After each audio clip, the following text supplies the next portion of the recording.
এইভাবে আর কতদিন চলবে ইমরান? তোমার কি বিবেক জ্ঞান বলতে কিছুই নেই? বরাবরের মতো নিশ্চুপ আমি। আজব ছেলে তো তুমি। আমার প্রশ্ন কানে যাচ্ছে না তোমার নাকি? হ্যাঁ, চিৎকার শুনে আমি ভয়ে চুপসে আছি, আর পার্কের সবাই চেয়ে আছে আমাদের দিকে। হয়তো মজা নিচ্ছে সবাই। দেখো আমার পক্ষে আর রিলেশন রাখা সম্ভব না। কেন? কেন তা জানিস না তুই?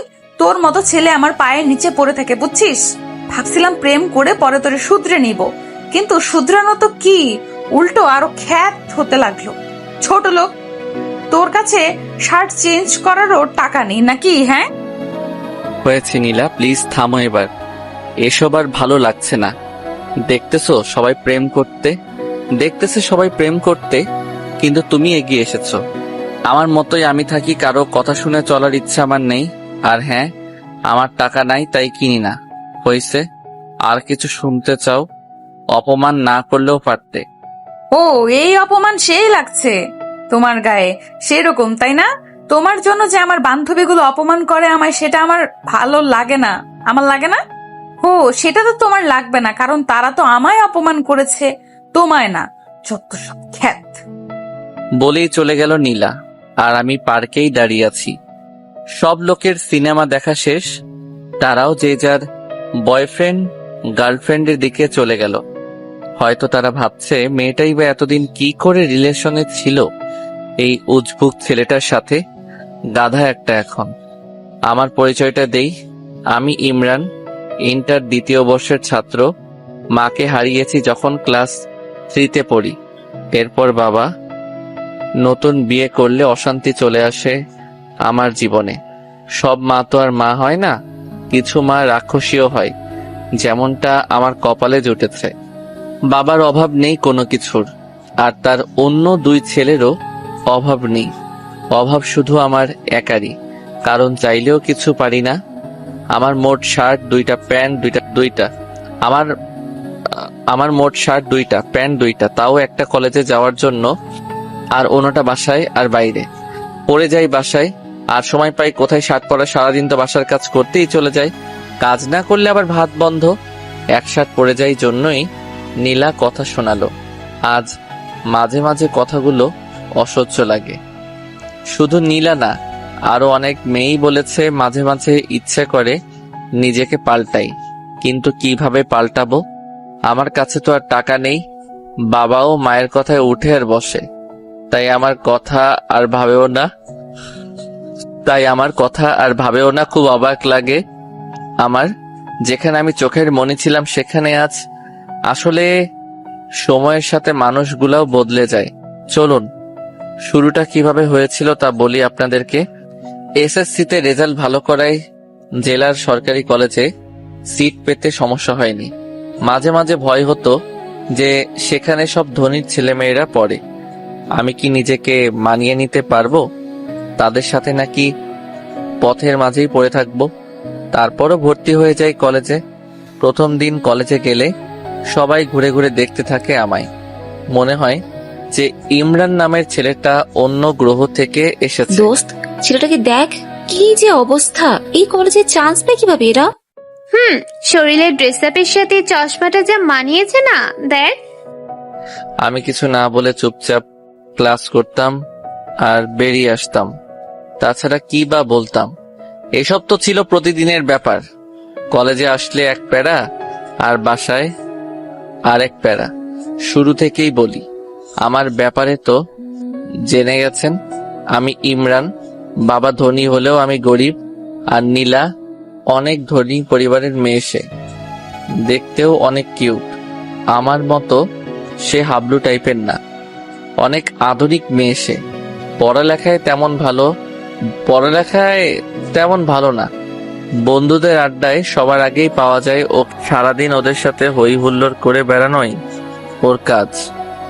আমি যতক্ষণ কলেজে থাকতাম একা একাই কাটাতাম। ক্লাসের সবাই যখন আড্ডা দিচ্ছে তখন দেখা যেত কোনো কোণে বসে থাকতে। একদমই চুপচাপ থাকার চেষ্টা করতাম, আর তখন ক্লাসের সবাই মজা করতো আমায় নিয়ে। বলতো যে ওই দেখ খ্যাতটা আসছে। তবে এই কথাগুলো নীলার খারাপ লাগতো। এমন কথা শুনে নীলার মনে একটু মায়া জন্ম নেয়। ও ভাবে একে ভালোবেসে তারপর সবকিছু পরিবর্তন করে দিবে। অন্য 8-10টা ছেলের মতো ইমরানও সবার সাথে কথা বলবে, আড্ডা দিবে। তাই একদিন সে সরাসরি প্রপোজ করে।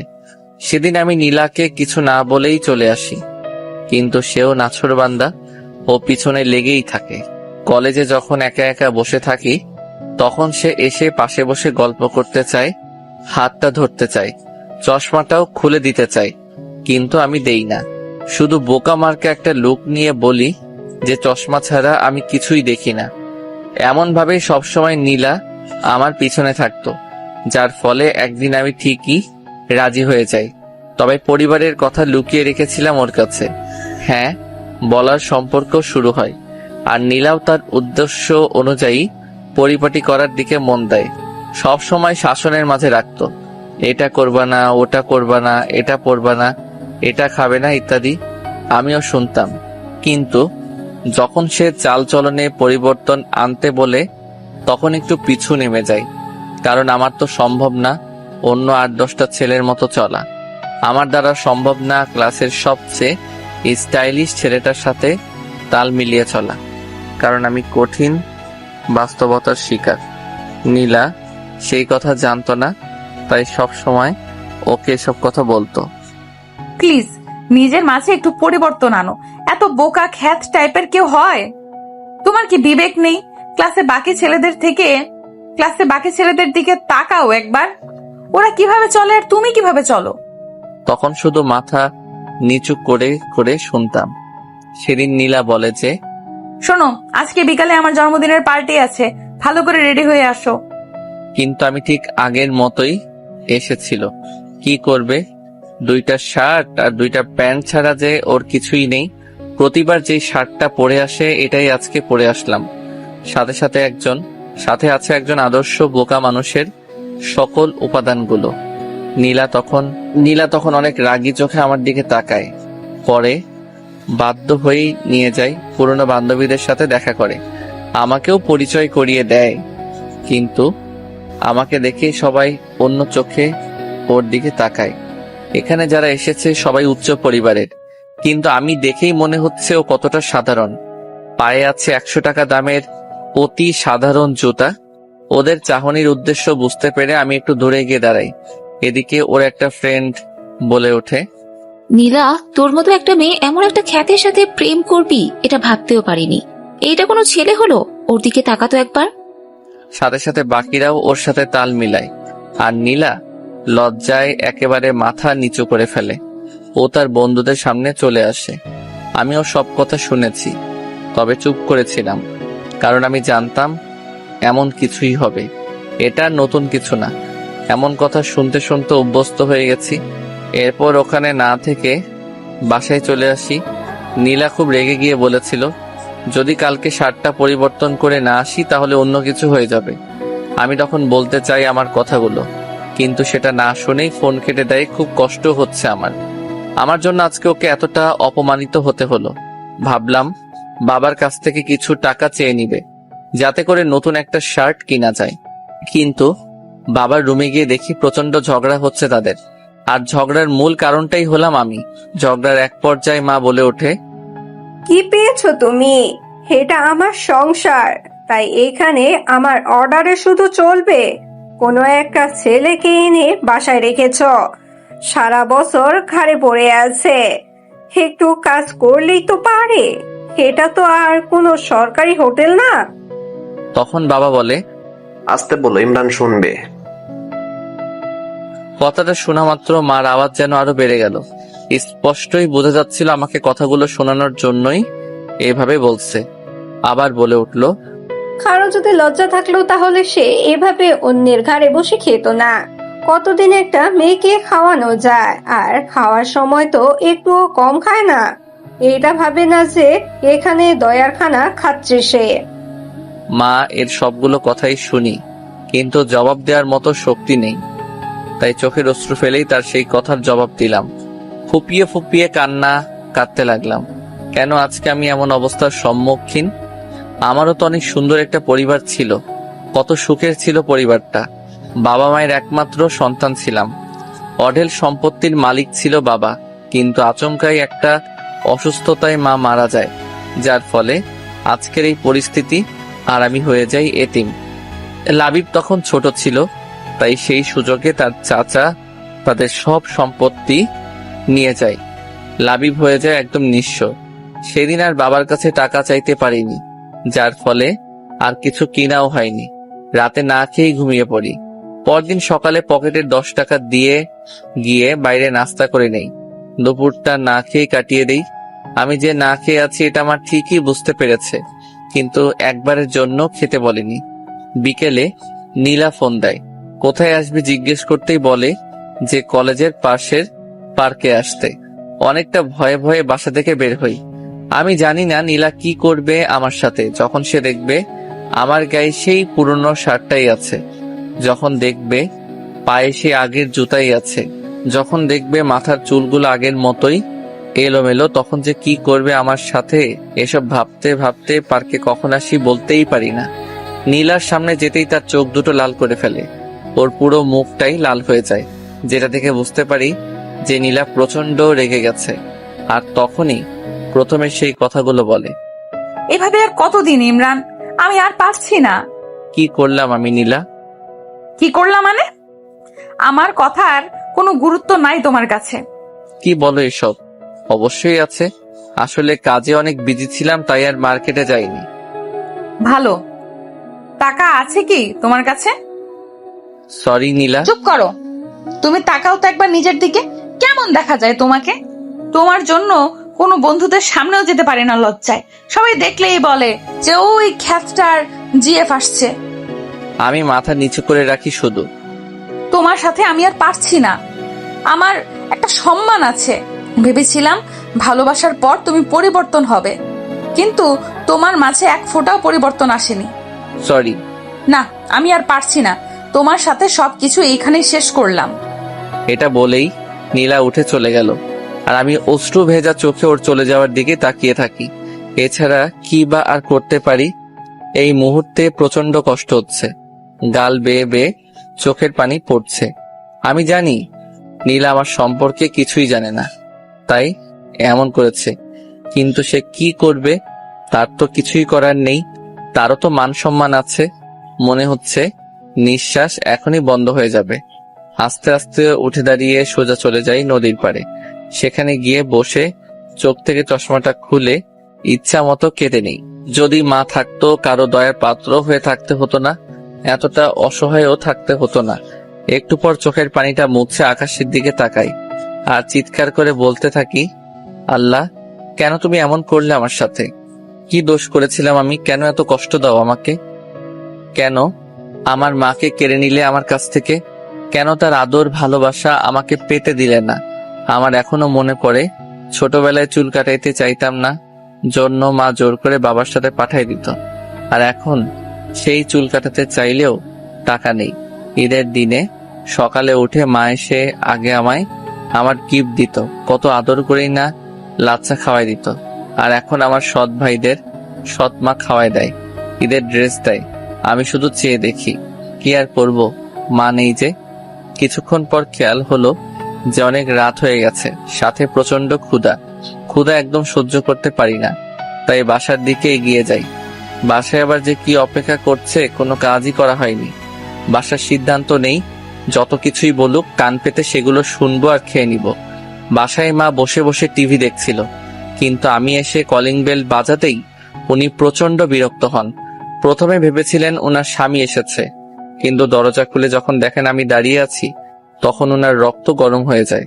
প্রচন্ড রেগে কথা বলে, থাকিস কই? এত রাতে কেউ বাসায় আসে? এটা কি নিজের বাসা পাইছস? থাকছস অন্যের বাসায়, লজ্জা করে না? আবার এত রাত করে বাসায় ফিরস? চুপ করে এই কথাগুলো শুনতে থাকি। কিছুই বলার নেই। রুমে এসে কিছুক্ষণ শুয়ে থাকি, তারপর ক্ষুধার জ্বালায় মায়ের সামনে যাই। ওনার সামনে গিয়ে দাঁড়াতেই উনি রাগী চোখে তাকায়। একটু ভয় পেলেও বাধ্য হয়ে বলি যে, মা, খাওয়ার মতো কিছু আছে? খুব ক্ষুধা লেগেছে। এই পাইছস কি তুই? হ্যাঁ, তোর খাওয়া দেখে মনে হচ্ছে না তোর মা এখানে কোনো হোটেল দিয়ে রাখছে। বিনা পয়সায় তো 15 বছর পার করলি, আর কতদিন খাবি অন্যের ঘাড়ে? মা, আমি একটা চাকরি পাই, তারপর আপনাদের সব টাকা শোধ করে দেব। প্লিজ এখন আমাকে কিছু খেতে দিন, খুব ক্ষুধা লেগে আছে। আমার ঠেকা পড়ে নাই তোকে খাওয়ানোর। আচ্ছা, তোর কি কোনো বিবেক নাই? মানুষের তো একটু লজ্জাও থাকে, তোর কি সেটাও নেই? মাথা নিচু করে রাখি। একটু পর মা উঠে গিয়ে কতগুলো শুকনা মুড়ি এনে দেয় আর বলে, এই নে দয়ার খানা, তোর কাছে হাত জোর করে বলি, দূর হ তুই। এত আপদ ভালো লাগে না আর। উফ, হাল্লা বাঁচাও। ততক্ষণে চোখ থেকে অশ্রু পড়া শুরু করেছে। খাওয়ার ইচ্ছেটাই চলে গেছে, না খেয়ে রুমে চলে আসে আর প্রচন্ড কান্না করি। তবে সেটার কোনো শব্দ নেই, সিদ্ধান্ত নেই যে আর থাকবে না এখানে। জানিও না কোথায় যাব, তবে এটা নিয়ে ভাবিও না। খাতা কলম নিয়ে বসে যাই। উদ্দেশ্য বাবাকে একটা চিঠি লেখা। চিঠি লেখা শুরু করে দিলাম। আব্বু, কেমন আছো? নিশ্চয়ই অনেক ভালো আছো, তাই না? জানো, আমিও অনেক ভালো আছি। প্রতিদিন সকালে মা নামক পাষণ্ড মানুষটা আমাকে অনেক আদর করে, কতগুলো বকা দেয়। প্রতিবার খাওয়ার সময় কত সুন্দর করে আমাকে বিভিন্ন কথা বলে। আচ্ছা, তুমি কি সেটা শোনো না, দেখো না, নাকি দেখেও না দেখার ভান করো? কষ্ট হয় না তোমার সে ছোট্ট ইমরানের জন্য? জানো, আজকে প্রায় একদিন না খেয়ে আছি। তুমি জানো আমি ক্ষুধা একদমই সহ্য করতে পারি না, কিন্তু দেখো আমি ঠিকই এখন পারছি। আমি না অনেক পরিবর্তন হয়ে গেছি। এখন আর কাঁদি না, কাউকে জড়িয়েও ধরি না, শুধু চুপচাপ থাকি আর ভাবি, হয়তো মা থাকলে আমার সাথে কখনো এমন হতো না। কোথায় হারিয়ে গেলে? অনেক ভালোবাসি তোমাকে, সত্যি অনেক ভালোবাসি। ইতি, তোমাদের আদরের সন্তান। এরপর ছাদে চলে যাই। তারপর কিছুক্ষণ আকাশের দিকে চেয়ে থাকি। তারপর এসেই সবকিছু গুছিয়ে নেই। খাতা কলমটা এখনো ব্যাগে নেওয়া হয়নি। ওটার দিকে চোখ পড়তেই নীলার কথা মনে পড়ে যায়। কত ভালোবাসতাম তাকে, বাঁচার স্বপ্ন দেখেছিলাম তাকে নিয়ে, কিন্তু সেও ছেড়ে চলে গেছে। নীলা সত্যটা জানা দরকার, তাই নীলার জন্যেও একটা চিঠি লেখা শুরু করে দিলাম। নীলা, হয়তো ভালো আছো, ভালো তো থাকবেই। তোমার জীবন থেকে একটা বাধা দূর হয়েছে যে। আসলে আমি জানতাম না তুমি কি দেখে আমাকে ভালোবেসেছিলে, তাই তো তোমার কথায় রাজি হচ্ছিলাম না।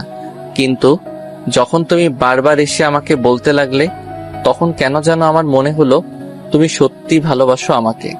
তাই হ্যাঁ বলে দিয়েছিলাম। কিন্তু আস্তে আস্তে আমি বুঝতে পারি আমার চলাফেরা তোমার চাহিদা মতো হচ্ছে না। তোমার মনের মতো আমি হতে পারছি না। পারবো কিভাবে? তুমি চাইতে আমি অন্য সবার মতো থাকি, সবাই যতটা স্মার্ট হয়ে থাকে আমিও সেটা করি। কিন্তু একটা কি জানো, আমার দ্বারা সেটা সম্ভব ছিল না। কারণ সেই ছোটবেলাতেই আমি আমার মাকে হারিয়েছি। তারপর এলাকার অনেক কষ্টে এতটুকু আসতে পেরেছি। এখানে সৎ মায়ের কাছে থাকতাম, যার বিনিময়ে আমাকে প্রতিনিয়ত অপমানিত হতে হতো। জানো, শার্ট কেনার মতো আমার সেই অবস্থা ছিল না, না হয়তো আমি অবশ্যই কিনতাম। কে না চাই তার প্রিয় মানুষের মনের মতো হতে বলো? আমি চলে যাচ্ছি দূরে, অনেক দূরে। জানি না কোথায় যাব, কিন্তু কথা দিচ্ছি আর তোমার সামনে আসবো না। ভালো থেকো। এটা নিয়ে বাসা থেকে বের হয়ে যাই। আসার সময় মাকে বলে আসি যে যদি কিছু করে থাকি তাহলে ক্ষমা করে দিতে। আমি হয়ে যাওয়ার পর মার মুখে বিশ্বজয়ের হাসি ফুটে উঠেছিল। চিঠিটা নিয়ে সোজা নীলাদের বাসায় চলে আসি। দারোয়ানকে চিঠিটা নীলাকে দিয়ে দেওয়ার জন্য বলি, তারপরে সামনের দিকে পা বাড়াই। ইমরান জানে না সে কোথায় যাচ্ছে। লেখক সেখানে থমকে দাঁড়ায়, দু চোখ দিয়ে শুধু দেখতে থাকে ইমরান এগিয়ে যাচ্ছে সম্মুখে, গন্তব্যহীন পথে। তার সাথী হিসেবে আছে হাজারো অব্যক্ত কথা আর বুক চিরে দেওয়ার মতো কষ্ট। একটা সময় ইমরান মিলিয়ে যায় রাতের অন্ধকারে, আর দেখা যায়নি তাকে। চশমা পরা বোকা ছেলেটা ফেরেনি আর। দারোয়ান নীলাকে ঠিকই চিঠিটা দিয়েছিল। নীলা চিঠিটা পড়া মাত্রই চিৎকার করে কেঁদে ওঠে। সে কান্না করতে করতে বাসা থেকে বের হয়েছিল ইমরানকে খুঁজতে, কিন্তু ততক্ষণে নীলা বড্ড দেরি করে ফেলেছে। খুঁজে পায়নি কোথাও চশমা পরা বোকা ছেলেটাকে। নীলা পুরো শহর খুঁজে বেড়াচ্ছে ইমরানকে। ফেসবুকে বিভিন্ন গ্রুপে ছবি দিয়ে পোস্ট করেছে, কিন্তু তাতেও কিছু হয়নি। মাঝে মাঝে ভাবে যে ইমরান আছে কি পৃথিবীতে। না, ইমরান যেতে পারে না। ঠিক এই বিশ্বাসটা নিয়েই খুঁজতে থাকি ইমরানকে।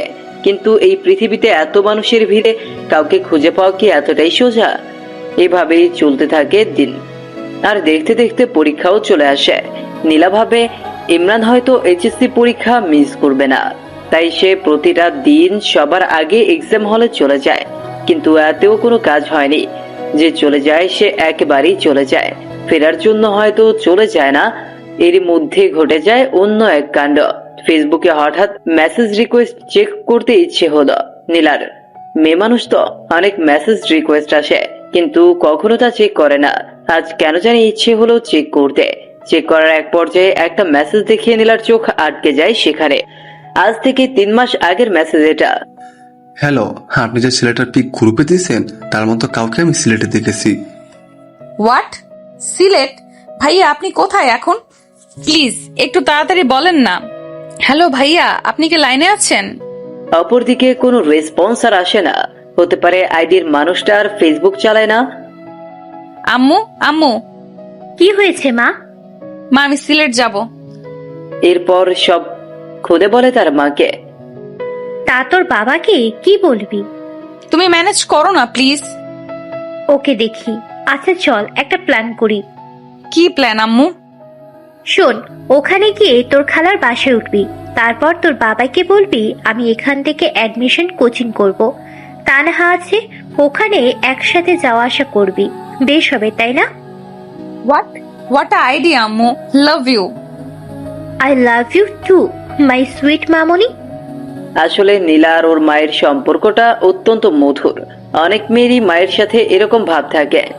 আপনাদের কারো এরকম মা থাকলে অবশ্যই অবশ্যই বলবেন কমেন্টে। এরপর প্ল্যান অনুযায়ী চলে যায় সিলেট। সেখানে তার ছোট মামুনি, খালু আর তার সমবয়সী এক বোন যার নাম তানহা আছে। বাসে উঠলে পরের দিন গিয়ে বাস স্টপে নামে। এরপর তার বোন নিতে আসলে তার সাথে চলে যায়। হ্যালো মামুনি, কেমন আছো? আমি ভালো মা, তুই? মামুনি তুমি কিন্তু আরো মোটু হইছো। সে কথা বলিও না, বসে বসে শুধু গিললেই হবে। কি বললা তুমি? আমি গেলি আর তুমি বসে থাকো মনে হয়? দিন দিন ডায়েট কন্ট্রোলে না রেখে বাড়াচ্ছে আর আমাকে বলতে আসছে এখন। নীলা চল, উপরে এতে ঝগড়া থামবে না এখন। দেখলি আমি এসেই বাজায় দিলাম ঝগড়া। এখন দেখবি আরো কত ঝগড়া লাগে। রাতে দুইজনকে ঝগড়া শেখাবো। আল্লাহ গো, তুই পারিস নীলা। ওই, আমি না পারলি কি তুই পারবি? আচ্ছা বল, এখন হঠাৎ তোর জেলার কোচিং বাদ দিয়ে এখানে কারণটা কি? কোনো কারণ নাই, এমনিতেই তোর সাথে থাকবো তাই। ওই দেখ, আমার সামনে কোনো রকম চালাকি চলবে না, সত্যি করে বল। ইমরানের কথা বলছি না তোকে? ওই খ্যাতটা তো কি করছে হাদারাম? ওকে সেদিন অনেক অপমান করি জন্মদিনে। তারপর থেকে অনেক খুঁজেছি আর পাইনি, এই চিঠিটা পাইছি শুধু। এরপর তানহা চিঠিটা পড়ে সেও নিজেকে আর সামলাতে পারে না। নীলা একটা মা কিভাবে এরকম হতে পারে? এরা মা না অন্য কিছু? বাদ দে, আমাদের কাজ ওকে খুঁজে বের করা। তাই করতে হবে। পর কোচিং, বাসা, শহর সব জায়গা খুঁজেছে, কিন্তু কপাল খারাপ, কোথাও পায়নি। খুঁজে পায়নি সেই আইডি থেকে কোনো সিগন্যাল। এদিকে আস্তে আস্তে দিনও যেতে থাকে। ভর্তি পরীক্ষা, অনার্স সব শেষ। ইমরানের কথা মনে করতে করতে যে কিভাবে 4টা বছর কেটে গেল নীলার জীবন থেকে। মাঝে মাঝে এইসব মনে করে অনেক হাসি পায়। নীলা এতদিন যে খোঁজেনি তা কিন্তু না। প্রতিটা দিন যেখানে গেছে সেখানেই খুঁজে বেরিয়েছে, কিন্তু পায়নি। দেশের প্রায় সব জায়গায় খুঁজেছে নীলা। মাঝে মাঝে ভাবে যে সামান্য দেশের মানুষগুলোর মাঝে নিজের ভালোবাসাকে খুঁজে পাচ্ছে না। তাহলে কি ভালোবাসলো সে? নীলা, মা ওর তাড়াতাড়ি, আজ তোর ইন্টারভিউ না? আজ নীলা জবের ইন্টারভিউ দিতে যাচ্ছে। জীবনে যাই হোক, কখনো পড়াশোনার সামনে মাথা নত করেনি, তাই আজ এই জায়গায় এসে দাঁড়িয়েছে। হ্যাঁ আম্মু, উঠতেছি। আয় নাস্তা খেয়ে নে। উফ আম্মু, সকালে ডিম খেয়ে গেল, ইন্টারভিউ ডিম পাবো। চুপচাপ খেয়ে নে। ওকে ওকে। আম্মু, আম্মু, গেলাম আমি। বাবা কোথায়? এই যে আমি এসে গেছি। চললাম, বাই। ওকে, সাবধানে যাস। ওকে। পর তানহাকে ফোন দেয় নীলা। হ্যালো, কই তুই? এই তো বের হলাম, তুই কোথায়? আমিও বার হইছি। ওকে আয়। এরপর তারা তাদের গন্তব্যে ফিরে ওয়েটিং রুমে বসে অপেক্ষা করছে। একটু পর তানহা ডাক এলো। সে নীলাকে রেখে চলে গেল ভেতরে, আর 15 মিনিট পর ফিরে এলো। কি হইল ভেতরে? চাকরির কি হইলো জানি না, তবে ক্রাশ খাইছি রে। হইছে থাম, তোর বয়ফ্রেন্ড জানলে আত্মহত্যা করবে, এমনিতেই যে ঢঙ্গি সে। ওই আমার বিএফ কে নিয়ে বাজে বলবি না, আর যাই বলিস অফিসের বস দেখতে সেই, এই অফিসে কাজ করতে পারলে জীবন ধন্য হবে যে। হইছে হইছে থাম, আমার সিরিয়াল আসছে, আমিও গিয়ে দেখে আসি তোর ক্রাশকে। আসবো স্যার? জি আসেন। ভেতরে গিয়ে নীলাও ক্রাশ খেয়ে যেন কথা বলার ভাষা হারিয়ে ফেলেছে সে। ও হ্যালো, মুখ বন্ধ করেন, মশা ঢুকবে ভিতরে। সরি, আসসালামু আলাইকুম স্যার। নীলা তুতলিয়ে বলা শুরু করেছে অলরেডি। আপনি তোতলা নাকি? কই না তো, এমনি কিরকম লাগতেছে? ও ফাইলগুলো দিবেন নাকি এরকম করে বসে থাকবেন সারাদিন? ইচ্ছা করে তো বসে। সরি, কিছু বললেন? না স্যার, এই নিন ফাইল। সব ঠিকঠাক। এখন বলেন, আপনার ব্রেকআপ হয়েছে কত বছর আগে? এসব কিরকম প্রশ্ন স্যার? ওরকম প্রশ্ন বলেন দেখি। 4 বছর। Okay fine. আরো প্রেম করেন নাকি? না। ওকে, এখন আসতে পারেন, আর কাল থেকে কাজে জয়েন করবেন। এই কি হইল, সাবজেক্টের কোনো প্রশ্ন না করে চাকরি? এইরকম হইলে আগে বলতেন, তাহলে 4-5 দিন ঘুম বাদ দিয়ে পড়তাম না। কি করতেন তাহলে? মুভি দেখতাম। Good good. এরপর নীলা চলে আসে বাইরে। কিরে, এতক্ষণ কি হইল? সেই কথা আর বলিস না। এরপর সব খুলে বলল। সাত তো মনে হয় ফিদা হয়ে গেছে তোর জন্য। হ্যাঁ, তা না, এমনি হয়তো এইসব বলছিল। হ্যাঁ হ্যাঁ, অপরিচিত কাউকে কেউ এমন এমন প্রশ্ন করে, তাই না? বাদ দে, চাকরি তো হইছে। বাসায় চল। মা তোকে আমাদের ওখানে যেতে বলছে। ওকে চলো, তোমার তো চাকরি হইল, তাই বেশ মজাতেই আছেন। আমার কপালে যে কি জোটে। ঠিক যেখানে লেখকের কলম থেমে গেছিল, সেখান থেকে জন্ম নেয় আরো একটা নতুন গল্পের। আসলে পৃথিবীটাই এরকম, যেখানে কিছুর সমাপ্তি ঘটে সেখান থেকেই আবার নতুন কিছু শুরু হয়। বাসে এসে কলিং বেল বাজালে নীলার আম্মু এসে দরজা খুলে দেয়। আম্মু আম্মু, চাকরি হয়ে গেছে। হাত ধরে নাচতে লাগলো নীলা। ওই ওই, ছাড় আমাকে, পড়ে যাব তো। কিচ্ছু হবে না। নীলা ছাড় এখন, পরে মজা করিস। তোর পেছনে তেলাপোকা দেখ। কই কই? নাই, চলে গেছে। হারামি, ভয় দেখাস আমাকে? শুধু রুমে চল, মজা দেখাবো এখন। ও মামুনি, দেখো না তোমার মেয়ে কিরকম ট্রেড দিচ্ছে। তোরা না যা, রুমে গিয়ে ফ্রেশ হ। ওকে। এরপর দুজনে উপরে চলে যায়। তানহা, এখানে আয়, দরজা লাগিয়ে। দরজা লাগাবো কেন? তুমি বুঝবে না সোনা, লাগাও না। ওকে, এখন বল। এরপর নীলা মোবাইলের লুঙ্গি ডান্স গান চালু করে তানহাকে নিয়ে শুরু করে দেয় উড়াধুরা ড্যান্স। ওই, এগুলো ডান্স দিচ্ছিস নাকি মারপিট করতেছিস? দুটোই। দুজনে অনেক ক্লান্ত ড্যান্স করে। তানহা, তুই ওয়েট কর, আমি গোসল সেরে আসি। না, সেটা হবে না, একসাথে গোসলে যাব। এরপর সেখানে আবার আরো একবার তাদের মারামারি লেগে যায়। আর তখন আমায় তেলাপোকার ভয় দেখাইছো না সোনা। এখন সারাদিন ভেতরে থাকো গো, দরজা আর খুলে দিব না। ওকে বাবু, আমি মুভি দেখি ভিতরে। তুমি তো জানো না গো, ভেতরে মুভি দেখার মজাই আলাদা। তাই বুঝি, দেখো তাহলে। ওকে। থাক, বার হয়ে আয় না, দেই তোকে কষ্ট। এখন খুললি কেন? সারাদিন না রাখবি? সারাদিন রাখলে অসুস্থ হবি, তখন তো ওষুধ আমার বাবাকেই কিনে দিতে হবে, তাই দরকার নেই। কি সেভিং পার্সন আসলো, নিজে সারাদিন কত হাজার খরচ করে তার নাই ঠিক এখন আসছে। হয়েছে হয়েছে, আয় এখন নিচে যাই, ফ্রিজে ফুচকা আছে, খাওয়াবো, চল। তাই নাকি? চল তাহলে। চলে সমবয়সী বোন থাকলে যা হয় আর কি। বিকেলের দিকে তানহার কনফার্মেশন মেসেজ আসে, সে অনেক খুশি। রাতে দুজনে খেয়ে ছাদে চলে যায়। তানহা, বল। জানিস, দিনগুলো না সুন্দর হাসি ঠাট্টা তামাশা ফাজলামিতে কেটে যায়, কিন্তু রাত হলেই আর থাকতে পারি না, খুব মনে পড়ে যায়। আসলেই রে, রাতগুলো এরকম, রাতগুলো দিনের বাহিরে অবরোধ ভেদ করে ভেতরের মানুষগুলোকে বের করে দেয়, যার চিত্র দিনের বেলা থেকে সম্পূর্ণ আলাদা। হুম। ঘুমাবো চল, কাল প্রথম অফিস, তাই লেট করা যাবে না। হ্যাঁ চল। এরপর রাতটা কেটে যায়। পরদিন সবার কাছ থেকে দোয়া নিয়ে পা বাড়ায় অফিসের দিকে। অফিসে গেলে পিয়ন নীলা আর তানহার ডেস্ক দেখিয়ে দেয় তারা দুজন পাশাপাশি কাজ করবে। এইসব সম্পর্কে তো তারা কিছুই জানে না। একটু পর পিয়ন এসে বলল, স্যার আপনাদের দুজনকেই ডেকেছে। এরপর চলে যায় সোজা বসের রুমে। স্যার আসবো? আসুন। তা মিস নীলা অ্যান্ড তানহা, কেমন লাগছে নতুন অফিস? বেশ ভালোই। আর বস তো আরো ভালো। তাই নাকি? তো কি দেখলেন ভালোর? এই তো পুরাই ক্রাশ। তানহা, আমি কিন্তু আপনার বস। না তা রাখেন তো, আমি বস টস বলতে পারবো না, ভাইয়া বলে ডাকবো প্লিজ। ওকে, তো যে জন্য ডেকেছি এই হচ্ছে তোমাদের ফাইল, এগুলো কমপ্লিট করে দিও। আপনার নামটা কি ভাইয়া? নীলা শুধু চুপ হয়ে তানহার কথা শুনতেছে। মেয়েটা যে এত বেশি কথা বলে। নাম শুনে কি হবে?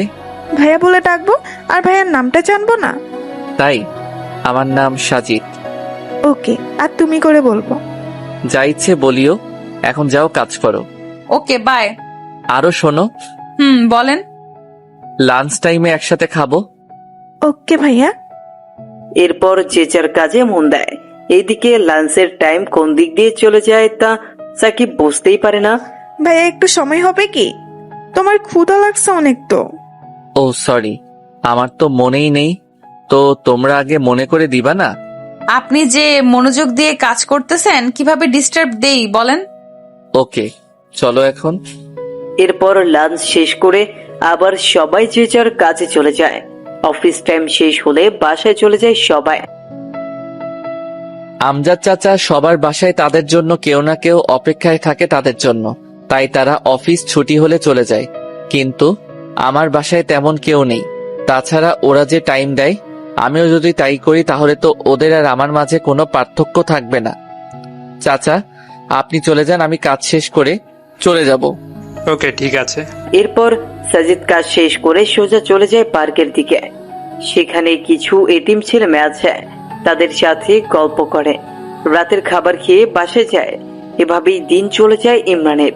দেখলি বসকে কিরকম হাতে করে নিলাম একদিনে। দেখলাম, ট্যালেন্ট আছে তোর, আর তাই তো ওরকম ঢ্যাঁড়সের মতো বিএফ জোটাইছিস। আরে ওটার কথা বাদ দে তো, ও থাকাও যে না থাকাও সে। সারাদিনে কি একবারও বলেছে আমার সাথে কথা বলে নাই? ওর সাথে ব্রেকআপ করতেই হবে আজ। তা করিস পরে। ক্ষুধা লাগছে, খাবো চল। মামনি খাইতে দাও, ক্ষুধা লাগছে। ওকে বস দিচ্ছি। জানো আজ কি করছে তানহা? কি? বসকে একদম পটিয়ে ভাই ডাকা শুরু করছে। তুমি বলো তো ঠিক করছি না। এখন কাজে ভুল হলে বা লেট করে গেলে কিচ্ছু বলবে না। একদম ঠিক করেছিস মা। এরপর খাওয়া শেষে ঘুম আর ঘুম দিবে। উঠে অফিস। আবার আগের দিনের মতো বস রুমে চলে যায় তারা। আগের দিন তো সাজিদ ডাকেনি, তানহা নিজেই চলে গেছে। ভাইয়া আসবো? আসো। কেমন আছো ভাইয়া? আলহামদুলিল্লাহ, তোমরা? কাজ করতে করতে বলল, আমরাও ভালো। ভাইয়া তুমি কি সবসময় কাজ করো এমন? এটা ছাড়া তো আর কোনো কিছু নেই জীবনে, তাই এটাই করি শুধু। জীবনে বলতে? ওসব তোমাদের বুঝতে হবে না। তো ভাইয়া কাল বাসায় গেছো কয়টায়? 9টার দিকে। এতক্ষণ কি অফিসে ছিলা? মাগরিবের পর অফিস থেকে বার হইছি। এরপর কি করছো যে বাসায় যেতে এত লেট হয়েছে? তোমাকে জানা লাগবে না এত কিছু, নিজের কাজ করো, যাও। ভাইয়া আমি না তোমার বোন, আমাকে বলবো না? দেখো, কোনো ইমোশনাল ব্ল্যাকমেল করবা না, কাজে যাও, লাঞ্চে কথা হবে। ধ্যাৎ। এরপর নীলা তানহা চলে আসে। কি ভাব নিয়ে কথা বললো দেখছিস, আর তুই তারপরও আগ বাড়িয়ে কথা বলছিস। আজব তো, কোথায় ভাব নিল? এখন ব্যস্ত আছে জন্য বললো যে লাঞ্চ টাইমে কথা বলবে। আচ্ছা একটা কথা বলতো, ভাইয়ার কি গার্লফ্রেন্ড আছে? এইরকম ছেলে আবার না থাকে গার্লফ্রেন্ড? আসলেই যে এর গার্লফ্রেন্ড হবে সে অনেক লাকি, তাই না? তোর মাথায় এসব চিন্তা কেন কাজ করে? চুপচাপ কর। এরপর লাঞ্চ টাইমে খাওয়া শেষ করে একটু গল্প করে আবার কাজে লেগে পড়ে। আস্তে আস্তে অফিসের সময় শেষ। আচ্ছা চাচা, আমাদের বস কি প্রতিদিন এরকম লেট করে বাসায় যায়? মা। তো লেট করার কারণ কি? উনি বলেন যে আমি যদি কর্মচারীদের মতো একই সময় দেই তাহলে তারা আমার আর মধ্যে পার্থক্য কি? আর বাসায় কেউ নেই, তাই যত সময় পাই কাজে লাগাই। আর কি কি করেন উনি? এই তো প্রতিদিন পার্কে যাব, এতিম ছেলেদের সাথে গল্প করব, তাদের সাথে খেলে খাওয়া দাওয়া করে তারপর বাসায় যাই। ওকে চাচা, ভালো থাকবেন, যাই তাহলে। ঠিক আছে আমার, সাবধানে যেও। নীলা আসছে, ছেলেটা অন্যরকম। যতই তার বিষয়ে জানতেছি ততই ব্যাপারটা ঘোলাটে লাগতেছে। প্রপোজ করবো নাকি বলতো? ওই, তুই না ভাইয়া বলিস? ভাইয়ার জন্য কি প্রপোজ করা যাবে না? ওই, আমার কোন জন্মের ভাই? হ্যাঁ, আজীব মানুষ তুই রে, যা ইচ্ছা কর। এরপর তারা আবার পরের দিনের জন্য প্রিপারেশন নিচ্ছে। অফিসে গিয়ে তানহা সোজা চলে গেল সাজিদের রুমে।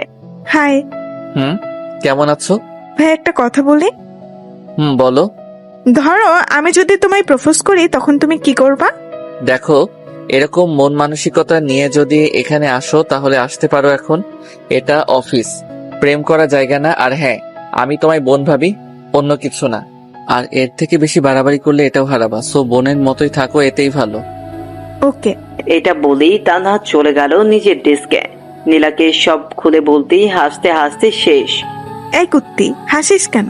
হাসবো না তো কি করব, উচিত শিক্ষা হইছে তোর। আজকে যা প্রপোজ কর, হারামি একটা। জিহবা বাকি ওয়াশরুমে গেল তানহা। এরপর কাজ করতে করতে লাঞ্চের সময় চলে আসে। ভাইয়া খাবো, চলো। আমার ক্ষুধা নেই, তুমি যাও। সাজিদের কথাই দেখে বোঝা যাচ্ছে যে সে অনেকটা রেগে আছে তানহার উপরে। ভাইয়া প্লিজ চলো না। যেতে বলছি না তোমায়, তুমি যাবা। তানহা ভয়ে চলে গেল। একটু পর নীলা গেল তার বস রুমে। স্যার আসবো? হ্যাঁ নীলা, আসো। স্যার খাইতে চলেন না প্লিজ, আপনি না খেলে ওদিকে তানহাও খাবে না বলতেছে। প্লিজ চলেন না। ওই, খাবে না কেন? বলতেছে ভাইয়াকে ছাড়া বোন খায় নাকি, প্লিজ চলেন। যদি এটাই ভাবতো তাহলে আর এরকম কাণ্ড করতো না। ওটা ভুল হয়ে গেছে, এখন চলেন তো। আর ওর এ দোষটা কোথায়? যে কোনো মেয়ে আপনাকে দেখলে ক্রাশ খেয়ে যাবে। আপনি হয়তো জানেন না আমাদের এখানে কত মেয়ে লুকিয়ে লুকিয়ে আপনাকে দেখে। হইছে, চলেন তো এখন। এরপর খাওয়া শেষে চলে যায় যে যার কাছে। একটু পর পিয়ন এসে বলে গেল কাল মিটিং আছে, সবাই যেন তাড়াতাড়ি চলে আসে অফিসে। কাজ শেষ করে শেষে সবাই চলে যাচ্ছে যে যার বাসায়। কি মা, তোমরা দাঁড়িয়ে যে বাসায় যাবা না? না চাচা, বসের সাথে যাব। কেন, কোনো কাজ আছে নাকি? না, এমনি। ওকে দাঁড়াও, আমি বলতেছি। তোমরা অপেক্ষা করতেছো? চাচা তাড়াতাড়ি আসতে বলেন। একটু পর সাজিদ বাইরে চলে আসলো। কি তানহা, বাসা না গিয়ে এখানে কেন এখনো? তোমার সাথে যাব তাই। কিন্তু আমি তো এখনই যাব না, এখান থেকে পার্কে, তারপরে রাতেই বাসায় যাব। কেন, পার্কে কি স্পেশাল কেউ আছে নাকি যে আমরা গেলে সমস্যা হবে ভাইয়া? আরে তা না, ওকে চলো। আচ্ছা ভাইয়া, তুমি এতটা গোছালো কি করে? ও তাহলে এসব বলার জন্য সাথে আসছো? আরে তা না, বলো না ভাইয়া প্লিজ। চুপচাপ চলো। একটু পর তারা পার্কে পৌঁছে গেল। আর সাজিদ পার্কে যেতেই সব ছেলে মেয়েগুলো চলে আসলো। এরা কারা? কেন, দেখতে পাচ্ছ না? তা তো দেখতেছি, কিন্তু তোমার সাথে কি? এরাই আমার ভাই বোন বন্ধু। আমার মতো এরাও একা, তবে একটা পার্থক্য আছে। আমি মা বাবাকে হারাইছি, আর এদের মা বাবা এদের ফেলে দিয়েছে। সমাজে এদের অগ্রাধিকার নেই, কারণ এরা নোংরা ভালোবাসার ফসল। এটাই তো আমাদের দেশ। বুঝলাম। যখন ফ্রি থাকি আমি এখানে চলে আসি, এদের সাথে কথা বলি, খেলি, অনেক ভালো লাগে। চলো ওই দোকানে যাই। নীলা পাশে দাঁড়িয়ে শুধু দেখতেছে আর অবাক হচ্ছে। দোকানে কেন? ওখানে এরা প্রতিদিন 3 বেলা খায়, যা ইচ্ছা খায়। আমি রাতে এসে বিল দেই। ভেরি গুড ভাইয়া। আসলে যাদের এদের বাসা থাকা দরকার তারা থাকে না। মানুষ কেমনে পারে এত নোংরা হতে? কয়েকদিন আগেও দেখলাম যে ড্রেনের বাড়িতে বাচ্চার লাশ। তাদের কি একবারও মনে হয় না শিশুটা বড় হলে কি খেয়ে বেঁচে থাকবে? এগুলো কিন্তু তোমার আমার মতো ছেলেমেয়েরাই করে। তো ভাইয়া কাল কি আছে অফিসে? সেটা কালই দেখিও। ভাইয়া আমার না কিছুদিন ছুটি লাগবে।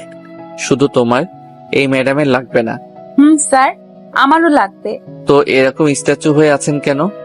মনে মনে কোনো একজনকে খুঁজে বেড়াচ্ছি তাই। ও তাই? তো কে, বয়ফ্রেন্ড নাকি? তো কতদিন থেকে খুঁজতেছেন? প্রায় 6 বছর। ও মাই গড, এতদিন ধরে খুঁজেও পাননি। আচ্ছা, অনেক রাত হইছে, এখন বাসায় চলে যান। ভাইয়া দাঁড়াও। দাঁড়িয়েই তো আছি, বসতে বলো নাকি? ভাইয়া তুমিও না। নাও, এটা তোমার। কি এটা? আর কিসের জন্য? খুলে দেখিও পরে, আর বোনের তরফ থেকে ছোট্ট একটা গিফট। ওকে। এরপর যে যার বাসার দিকে চলে গেল। বেশ ভালোই লাগছিল, কিন্তু হেঁটে, তাই না? ছেলেটার কাজগুলো দেখলে আরো আশ্চর্য হয়ে যায়। এরপর তারাও বাসায় চলে আসে। ও আম্মু, আজ কি হয়েছে জানো? কি? তানহা প্রপোজ করছে বসকে। তারপর আর কি, দিল কথা শোনায়। তানহা দেখি বেস্ট ফার্স্ট। নে এখন খেয়ে নে। আম্মু, ছেলেটা না অন্যরকম। খাইতে খাইতে বলতে লাগলো, কি রকম? আরে মামুনি, কাজগুলো না পুরাই আজব আজব। ওনার নাকি মা বাবা কেউ নেই, তাই কিছু এতিম ছেলেকে নিজের দায়িত্বে পড়ায়, খাওয়ায়, আরো কত কি। এতে খারাপ কি? ভালোই তো। তো আমি কি খারাপ বলছি নাকি? তা না। আচ্ছা, একদিন নিয়ে আসিস বাসায়। ওকে, আনবো। এরপর খেয়ে দুই বোন চলে যায় ছাদে। আচ্ছা তানহা, আমার না আমাদের বসকে দেখে ইমরানের কথা মনে পড়ে যায়। কেন? আরে না, কথাগুলো না কি ওর মতোই। মাঝে মাঝে মনে হয়, আবার মনেও হয় না, কারণ ইমরান তো এরকম না। ওকে ভালো করেই চিনি আমি, কোনোভাবেই এরকম গোছালো হওয়া সম্ভব না। তা ঠিক। আবার দেখ, চাচা বলছে যে বসের কেউ নেই, কিন্তু ইমরানের তো বাবা আছে। ফটকাটা এখানেই। নীলা, একটা কথা বলি। বল। তুই ইমরানকে ভুলে যা, এটাই ভালো হবে। দেখ, ও কোথায় আছে, কেমন আছে, তা আমরা কেউ জানি না। তাই ওর আশা ছেড়ে দে, নতুন করে শুরু কর সবকিছু। প্লিজ, নেক্সট টাইম আর এটা বলবি না। ঘুমাবো, চল। এরপর ঘুমায়, আর ঘুম থেকে পরের দিন উঠে চলে যায় অফিসে। চাচা, সবাই এসেছে? হ্যাঁ বাবা। সবাইকে কনফারেন্স রুমে যেতে বলেন, আমি আসতেছি একটু পর। একটু পর সবাই চলে আসলো। Hello guys, attention please. কাজ তো অনেক হলো, এবার একটা আনন্দ মজা করার দরকার। তাই ঠিক করছে, আগামী বুধবার আমরা ঘুরতে যাব বান্দরবনে। কি তোমরা প্রস্তুত তো? Yes sir. So guys, let's enjoy. আর আশা করি এখনো 2 দিন বাকি আছে। এই 2 দিন সবাই সবার কাজগুলো সেরে ফেলবেন, আর বুধবার ঠিক 7টায় অফিসে চলে আসবেন। ওকে। সবাই সবার কাজে চলে গেল। নীলা দেখ, স্যারের ফিলিংস আছে, বলতে হবে। ঠিক বলছিস। দাঁড়া, বসের রুম থেকে আসতেছি। ওখানে কেন আবার? আহা, ওয়েট কর না। ভাইয়া, আসবো? আসো। একটা রিকোয়েস্ট রাখবা প্লিজ? কি বলো আগে, তারপর ভেবে দেখবো। ঘুরতে যাওয়ার সময় আমার পাশে বসতে হবে, প্লিজ প্লিজ প্লিজ। ওকে, যদি সকলের সিট আগে ফিল আপ হয় তো বসবো, বাট সিট কম পড়লে সরি। ওকে, থ্যাঙ্কস। কি হইল রে ভেতরে? কি আর হবে, স্যারকে পাশে বসানোর টিকিট নিলাম। গুড। এইভাবে আস্তে আস্তে যাওয়ার দিন চলে আসে। সবাই যথাসময় পৌঁছে যায়। তানহা, সামনে দেখ। কি রে, সামনে? ও মাই গড, কে এটা? আমাদের বস। গিটার, ক্যামেরা, কি এসব? মনে হচ্ছে মজা ভালোই হবে। Hello, how are you? Fine sir, আপনি? ভালো। শোনো, আমাদের জার্নি কিন্তু টোটাল 14 ঘন্টার। এই টোটাল সময়টা অনেক মজা হবে। চাচা, কই আপনি? বাবা, আমি রেডি। ওকে, তাহলে গাড়ি ছাড়তে বলেন। সবাই শোনো, কেউ কানে ইয়ারফোন লাগিয়ে গান শুনবা না। মোবাইলের গান তো প্রতিদিনই শুনি, আজ না হয় অন্যের খালি গলায় শুনবো। যার যে গান শুনতে ইচ্ছা করবে, আর এখানে যার গলায় শুনতে ইচ্ছা করবে বলবা আমাকে। সে গান না পেলেও ওই গানের নিম্ন 6 লাইন গাইতে হবে। ক্লিয়ার সবার? তো আগে আমি শুরু করছি একটা গান দিয়ে, এরপর তোমরা শুরু করবা। কার কি গান আর কার কাছ থেকে শুনবা? ওকে। এরপর সাজিদ আস্তে করে গিটার হাতে নিয়ে সুন্দর একটা সুর তুলে বলতে শুরু করলো। চোখে চোখ রেখে বসে আছি এভাবে, দেখো না কি তুমি আমার মনে যে কে, আমার চোখে কি দেখোনি? মনের কথা কি বোঝনি? তবু একবার দেই বলে ভালোবাসি তোমাকে, আবারও বলছি তোমাকে বেসেছি আমি ভালো। এইভাবে সম্পূর্ণটাই শেষ করলো। আর একটা হবে। আরে না, এখন আমি রিকোয়েস্ট করবো আমাদের চাচাকে একটা গান বলতে। চাচা আজ না করতে পারবেন না। ইয়াহু। চাচা শুরু করেন। এরপর চাচা শুরু করলো মাইলসে ফিরিয়ে দাও গান। কি চাচা, কাকে বলতেছেন এই বয়সে প্রেম ফিরিয়ে দিতে? সবাই তো হাসতে হাসতে শেষ। কই কাউকে না তো। আমি গান বললাম আমি। বুঝছি চাচা, এই বয়সে কাকে মন দিলেন? স্যার, আমাদের সকলের একটা প্রশ্ন আছে। কি প্রশ্ন? আপনি কিভাবে এই কম বয়সে একটা কোম্পানির মালিক হলেন? মানে আপনার জীবনী নিয়ে জানতে চাই। ওটা শেষে বলবো, এখন গানের পর্বটা শেষ হোক। এই তানহা শোন, নীলা তানহার কানে কানে বলতেছে, কি বল? যে গানটা স্যার বললো সেটা ইমরানের খুব ফেভারিট। আমাকে সে অনেকবার শুনিয়েছে, কিন্তু ইমরান গিটার বাজাতে জানে না। তোর ওসব কথা রেখে সামনে তাকা। স্যার প্লিজ এখন বলেন না আপনার জীবন সম্পর্কে। খুব জানতে ইচ্ছে করে যে মানুষটা কিভাবে এতটা গোছালো হতে পারে। আসলে এসবের পিছনে আমার গার্লফ্রেন্ডের অবদান। তার সাথে দেখা হলে একটা ধন্যবাদ দিব, তার করা অপমানগুলোই জেদ হয়, আর আমি সামনে এগিয়ে যাই। কত যে কষ্ট করতে হয়েছে এই জায়গায় আসতে, সেটা আল্লাহ আর আমি জানি। বাদ দাও ওসব, বাকিটা পরে। ওমা গো, গার্লফ্রেন্ডের হাত তো ভাইয়া এখনো আছে কি? নেই, তবে চোখ বন্ধ করলেই দেখতে পাই। তো এখন আমার প্রশ্ন নীলার কাছে। আজ সে তার ব্রেকআপের গল্প বলবে, এরপর মিস্টার খালিদ আপনি রেডি থাকবেন। আপনাকে এমন কিছু বলতে হবে যেন সবাই হাসে। আসলে আমার বিএফ এর নাম ইমরান। নিজেই একদিন ভুল করেছি আর সে চলে গেছে। কি ভুল করেছিলেন? অপমান করেছিলাম। এরপর 6 বছর ধরে খুঁজতেছি, কিন্তু পাচ্ছি না। বাবা, এত ভালোবাসা তার জন্য যদি ফিরে আসে এখন, তো কি করবেন? 2 গালে থাপ্পড় দিব। কেন? আমাকে এত কষ্ট দেওয়ার শাস্তি পাবে না। এত রাগ তার উপর? তো খালিদ সাহেব, এখন তো আপনার পালা। স্যার একটু সময় দেন, ঠিক করে নেই কোনটা বলবো। ওকে 1 ঘন্টা বিরতি দিলাম। চাচা খাবার দেন সবাইকে। এরপর সাজিদ গিয়ে সোজা তার সিটে বসে পড়লো, মানে তানহার পাশের চেয়ারে। ভাইয়া তোমাকে কিন্তু সেই লাগছে আজ। তাই? তোমরা 2 জনও কম না কিন্তু। খাওয়া শেষে সবাই রেস্ট নিচ্ছে আর সাজিদ এক ধ্যানে বাইরে তাকাচ্ছে। স্যার বাইরে কি দেখেন? কিছু না, এমনি শহরটা দেখি। আপনার রিলেশনের কথা কিন্তু জানতে পারিনি এখনো। সেই মেয়েকে দেখতে ইচ্ছে করে যে কিনা আপনার মতো কাউকে পেয়েও অপমান করেছে। হইছে, আর দেখতে হবে না। খালিদ সাহেব শুরু করেন না, সবাই দেখেন না কিরকম গোমরা মুখ করে বসে আছে। আমি যেটা বলবো সেটা শুনে কেউ হাসতে হাসতে অজ্ঞান হলে কিন্তু আমার কোনো দোষ নেই স্যার। কি যে বলি কিছুই বুঝতেছি না। কিছু একটা বলেন স্যার। খালিদ সাহেবের ক্রাশ মিস সীমা। আচ্ছা তাহলে শুরু করি। গ্রামের পরিবেশ কিরকম সেটা আশা করি সবাই জানে। গ্রামে সব মানুষের ঘরে টয়লেট থাকে না, তাই যাদের টয়লেট থাকে না তারা তাদের কাজ সারার জন্য আসলে বাসবাড়িকে বেছে নেয়। এর মধ্যে কিছু মানুষ আছে যারা আবার নিচে কাজ চালাতে পারে না। কাজ চালানোর জন্য তারা বিভিন্ন গাছের উপরে ওঠে। তো এক লোকের অভ্যাস হচ্ছে যে গাছে উঠে সিগারেট খাওয়া প্লাস টয়লেট সারা। প্রতিদিনের মতো সেদিন বাসবাড়িতে গেলে সেদিন এক অন্যরকম কিছু ঘটে। কিরকম? সবাই আগ্রহ নিয়ে শুনতেছে আসলে কি হতে চলেছে।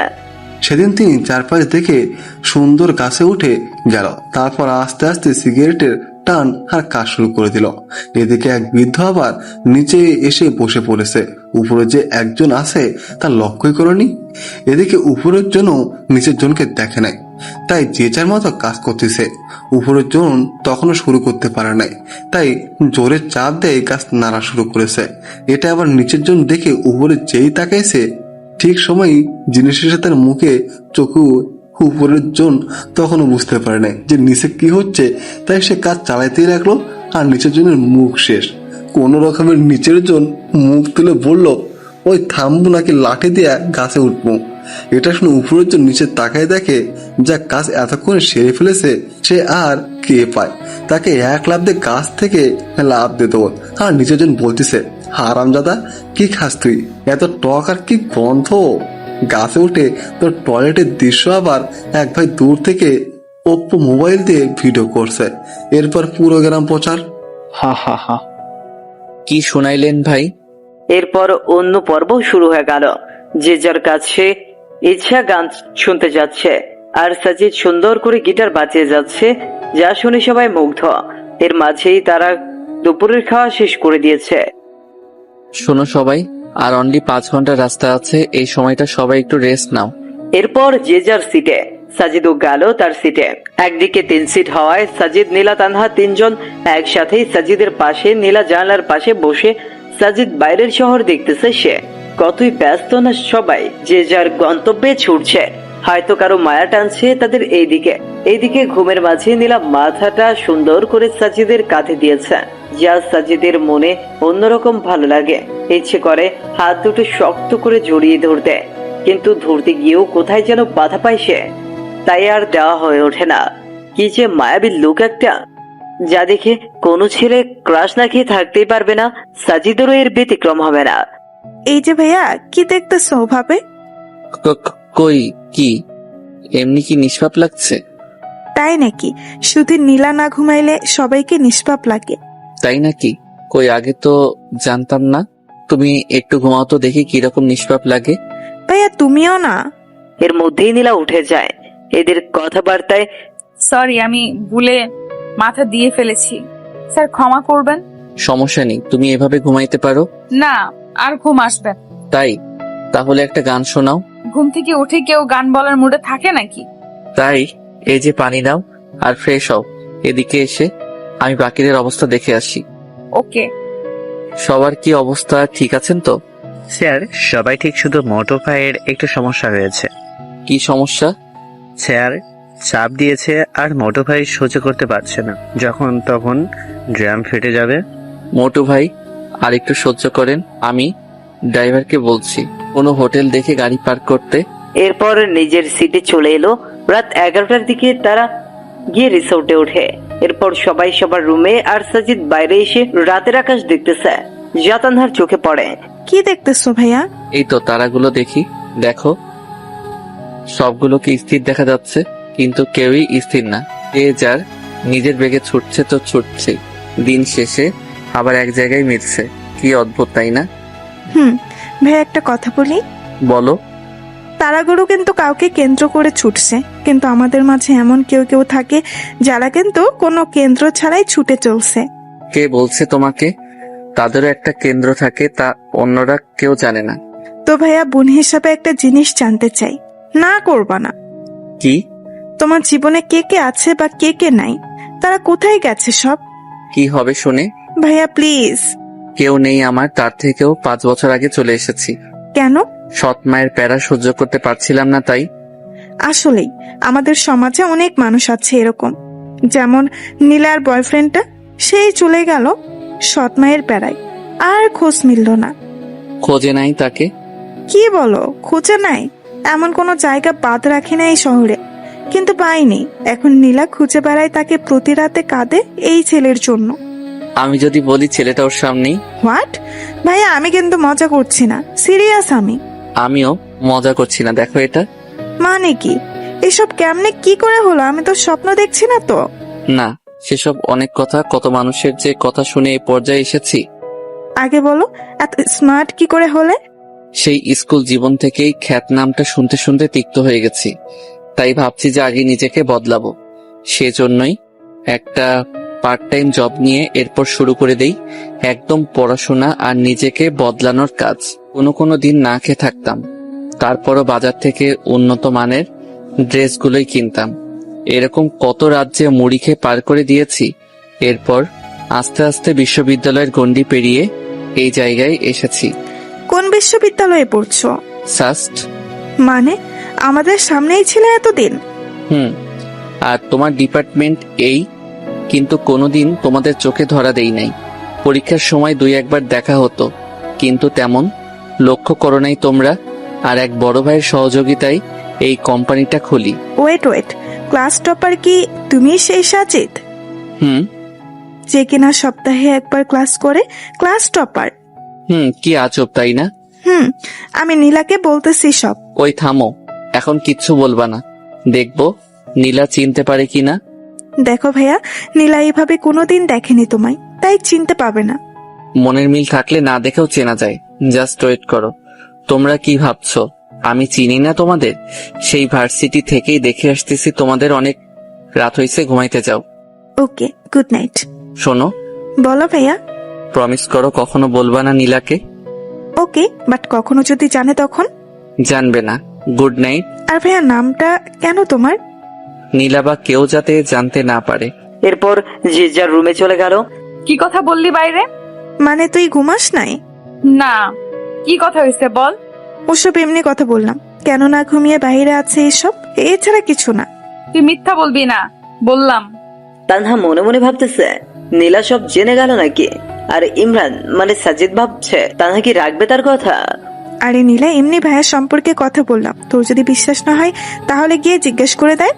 আমার না কেন জানি মনে হয় ইমরান আমার আশেপাশেই আছে, কিন্তু খুঁজে পাই না। এসব তোর মনের ভুল, রাত হয়েছে, ঘুমা এখন। এরপর সবাই ঘুমিয়ে পড়লো যে যার মতো। আর অন্যদিকে সাজিদ ভাবতেছে নীলাকে সত্যিটা বলবে কিনা। যে এতটা ভালোবাসে, এত বছর ধরে খুঁজতেছে, তাকে কি কষ্ট দেওয়া ঠিক হবে? না, আমার মতোই আমি চলি, দেখি চিনতে পারি কিনা। পরদিন সবাই ঘুম থেকে উঠে কফি খাচ্ছে, কিন্তু তাদের বসের কোনো খোঁজই নেই। নীলা, গিয়ে দেখ তো ভাইয়া ওঠে না কেন এখনো। কেন, তুই যাইতে পাস না? যা না প্লিজ। এখন চাইতে চাস না, কিন্তু পরে যখন শুনবি সব তখন তো দৌড়ে যাবি, কুত্তি একটা। তানহা পরের কথাগুলো মনে মনে বলল। ওই কিছু বললি তুই? কই না তো, তুই গিয়ে দেখ না প্লিজ। নীলা গিয়ে দরজা ধাক্কাচ্ছে, কিন্তু কোনো খবর নাই কারো। একটু পর সাজিদ উঠে গেল। কি হইলো, ধাক্কাচ্ছ কেন? উঠবেন না নাকি? না, ঘুমাবো সারাদিন। ওটা বাদ দিয়ে বাইরে আসেন, সবাই বাইরে অপেক্ষা করতেছে আপনার জন্য। সবাই করতেছে, আপনি করতেছেন না? সবার বাইরে আমি নাকি? কথা দেখি আগের মতোই বেশি বলেন। কিছু বললেন? কই না তো। চুপ করেন, ফ্রেশ হয়ে বাইরে আসেন, আর আমি বেশি কথা বলি না, বুঝছেন? একটু পর সাজিদ সকলের সাথে যোগ দিল। Hello, good morning. Good morning sir. তো বলো, কার ঘুম কেমন হলো? স্যার কি আর বলবো, আমাকে রাখছেন এই মোটর সাথে। এই মোটর জ্বালাই ঘুমের খাওয়া হয় নাই। কেন, কি হয়েছে? সে সারা রাত বউয়ের মতো টর্চার করেছে। মানে? সবাই বিস্ময়ের চোখে তাকাচ্ছে। স্যার নেগেটিভ ভাববেন না, সারা রাত একবার হাত তুলে দেয়, একবার পা তুলে দেয়, গায়ে আর কি ওজন। কি খাস রে ভাই তুই? তোর বউ যে হবে তার জীবন শেষ। সবাই শুনে হাসতে লাগলো। তো সবাই রেডি হও, একটু পরে আমরা বার হব। ওকে। এরপর সবাই ফ্রেশ হয়ে নাস্তা সেরে বের হলো বান্দরবন দেখতে। তানহা দেখ কতটা সুন্দর না? আসলেই সুন্দর। স্যার ওখানে যাব। ওকে চলো, সবাই চলো ওই জায়গায়। সবাই গিয়ে সুন্দর মজা করতেছে। এই ভাইয়া, ডিএসএল আর কি এমনি আনছো? ছবি তোলো না। ও সরি, পোজ দাও, আমি তুলতেছি। বা ছবি তো সুন্দর উঠতেছে, তানহা দেখে যাও। বাহ ভাইয়া, তুমি এত কিছু শিখলা কি করে? তানহা থামো তো। এইভাবেই আনন্দ করতে করতে রাত বয়ে আসে। রাতে আবার এক গানের আনন্দে মেতে ওঠে সবাই। সাজিদ একাই গান গেয়ে যাচ্ছে, আর সবাই তা উপভোগ করতেছে। খুব ভালো গান বলেন তো আপনি। ধন্যবাদ, এখন সবাই ঘুমাতে যাও, কাল দেখা হবে। Good night. Good night sir. পরের দিন আবার সে এরকম করেই কেটে গেল। এর পরের দিন বিকেল থেকে রওনা হয় বাসার উদ্দেশ্যে। স্যার ঝগড়া রাখতে পিছনে। কার কার? মোটু ভাই আর রনি সাহেবের। এরা 203 নাকি সবসময় লেগেই থাকে। ঠিক বলছেন, 203। স্যার আপনাকে একটা কথা বলি। বলেন। বাসায় যেতে তো অনেক রাত হয়ে যাবে, দয়া করে কি পৌঁছে দিবেন বাসায়? আচ্ছা। ধন্যবাদ স্যার। শোনো সবাই, যাদের যাদের এনজয় করার ইচ্ছা আছে তারা সামনে চলে আসো। এখন উড়াধুরা ডান্স শুরু হবে, যে যেমন ডান্স দিতে পারো দাও। আসলে অফিসের বস অন্য ছেলে হলে যেরকম হয়, কোনো পিকনিকের আসল মজাই হচ্ছে এটা। বাবা আমি আসছি। আরে চাচা, তো আর দেরি কেন, চলে আসেন। সবাই অনেকটা মজা করলো। রাত 2টার দিকে গাড়ি এসে ফেললো সেই চিরচেনা অফিসের সামনে। আস্তে আস্তে সবাই নেমে সাজিদের কাছ থেকে বিদায় নিয়ে চলে গেল। এখন বাকি আছে শুধু তানহা আর নীলা। নীলা, আমার শরীরটা ভালো না, অসুস্থ অসুস্থ লাগছে। তোমরা একাই যেতে পারবে না? এত রাতে কি করে যাব? ওকে চলো। জোর সারতে খুব ভালো লাগছে নীলার। পাশাপাশি হাঁটতে, কাছাকাছি বাসা হওয়ায় বেশিক্ষণ লাগেনি যেতে। নীলা যাও তাহলে, আমি গেলাম। গেলাম মানে এত রাতে কই যাবেন আপনি? ভেতরে আসেন। রেগে বললো কথাটা। রাগটাও দেখি আগের মতোই। দেখেন স্যার, আমার সামনে এরকম মনে মনে কিছু বলবেন না। ভেতরে আসেন এখন। আম্মু, ইনি হচ্ছেন আমাদের বস। ও তুমি সাজিদ? আসসালামু আলাইকুম। মা ক্ষুধা লাগছে, খেতে দাও। তোমরা বসো, আমি দিচ্ছি। আসলে আন্টি আমাকে যেতে হবে এখন। আরে বাবা, এত রাতে কোথায় যাবা? রিস্কা, অটো কিছুই পাবে না। আর বর্তমানে যে ছিনতাইকারীদের জ্বালা, তুমি আজ রাতটা থেকে যাও।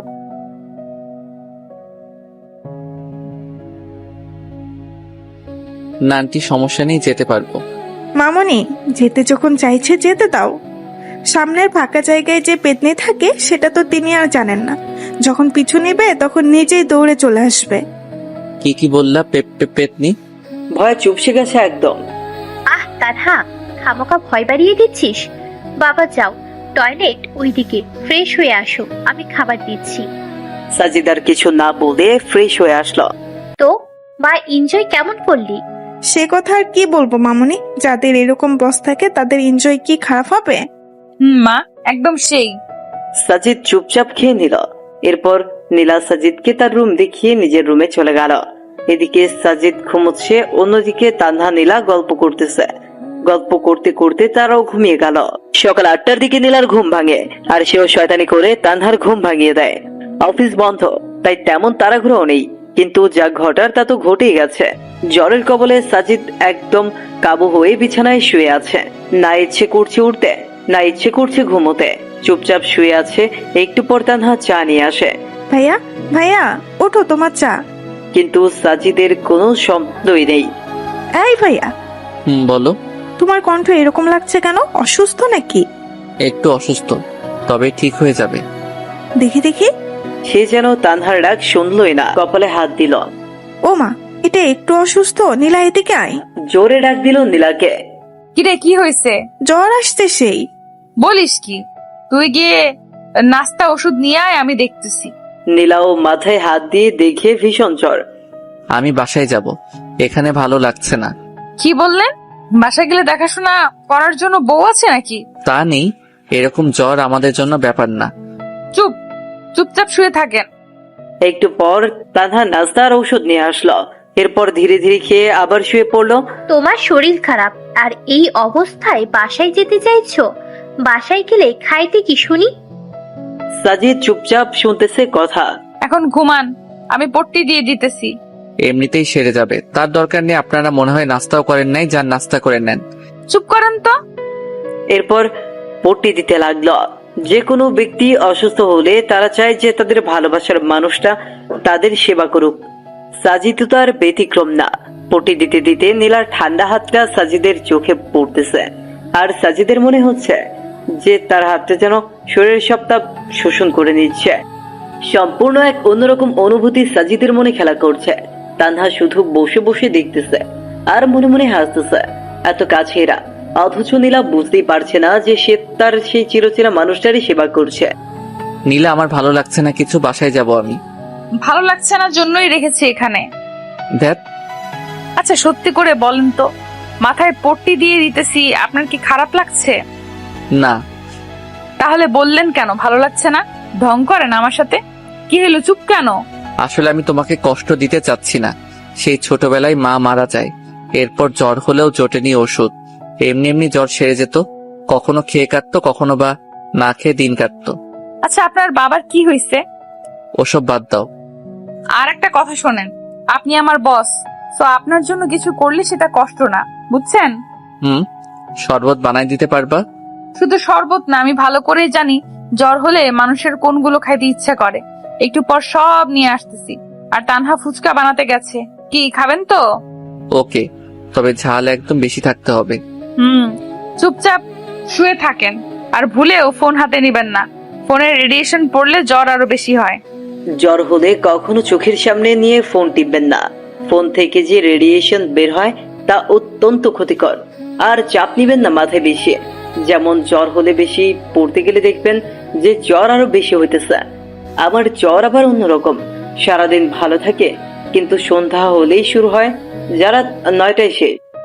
যাই হোক, সবাই নিজেদের কাছের মানুষের খেয়াল রাখবেন। এখন রেস্ট নেন, আমি আসতেছি। একটু পর নীলা চলে আসলো। এই নেন, এখানে শরবত, চালতার আচার, একদম ঝাল, আর এটা হলো ঝাল মুড়ি। এত কিছু? তুমি তো দেখি অনেক ফাস্ট।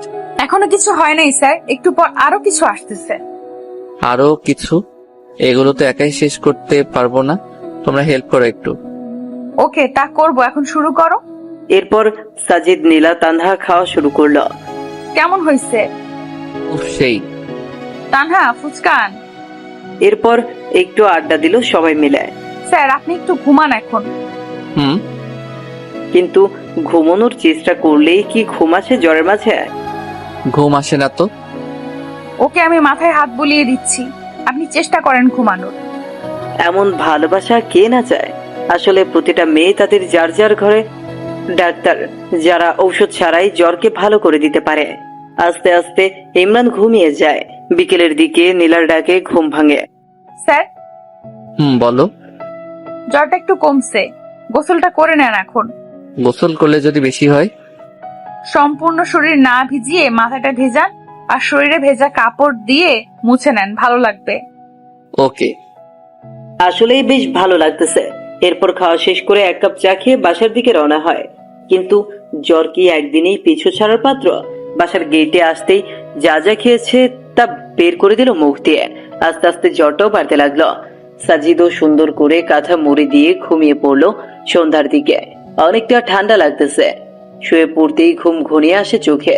রাত 2টায় ঘুম ভেঙে যায়। আর আসে না ঘুম। এখন কোন রকম যন্ত্রণা কাজ করতেছে শরীরে। মনে হচ্ছে এর থেকে মরাই ভালো। কোন রকম রাতটা পার করে দিল।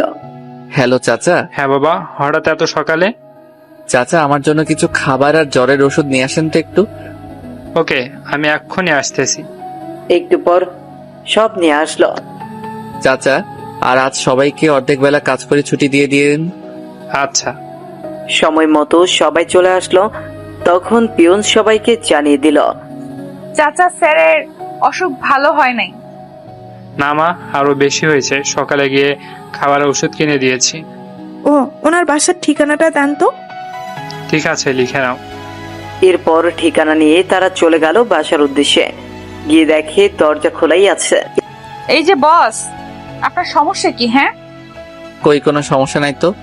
জ্বর বেশি হয়েছে, একবার তো বলতে পারতেন আমাদের, শুধু বেশি বুঝবে।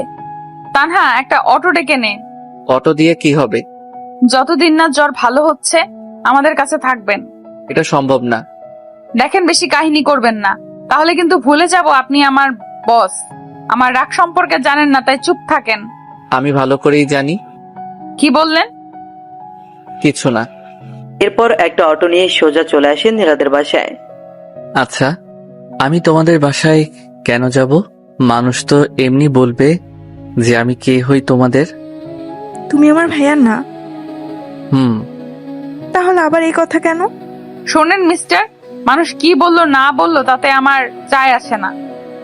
কি বাবা, অসুস্থ হয়েছো? তা একবারও আমাদের জানানোর প্রয়োজন মনে করলে না? পরপর ভাবো আমাদের, তাই না? হুম, তা তো অবশ্যই। পৃথিবীতে কেউ কারো আপন নয়। মানে? আন্টি, সবাইকে তো একদিন মরতে হবে, যেমনটা আমার মা আমায় রেখে গেছে। হয়েছে, আর বেশি বয়ান ছাড়া লাগবে না। হুম। এখন রেস্ট নেন, আমি পানি নিয়ে আসতেছি। ভাইয়া, দেখছো কি কেয়ার করতেছে তোমার? তোমার যদি জানে তুমি ইমরান, তখন না জানে কি করবে আবার? কি আর করবে, যে রাগই আমার জীবনটা শেষ করবে। তানহা, তুই খাবার নিয়ে আয়, আমি মাথায় পানি দিয়ে দিচ্ছি। ওকে। শুয়ে পড়ুন তো। এরপর পানি দিতে লাগলো। কেমন লাগছে এখন? ভালো।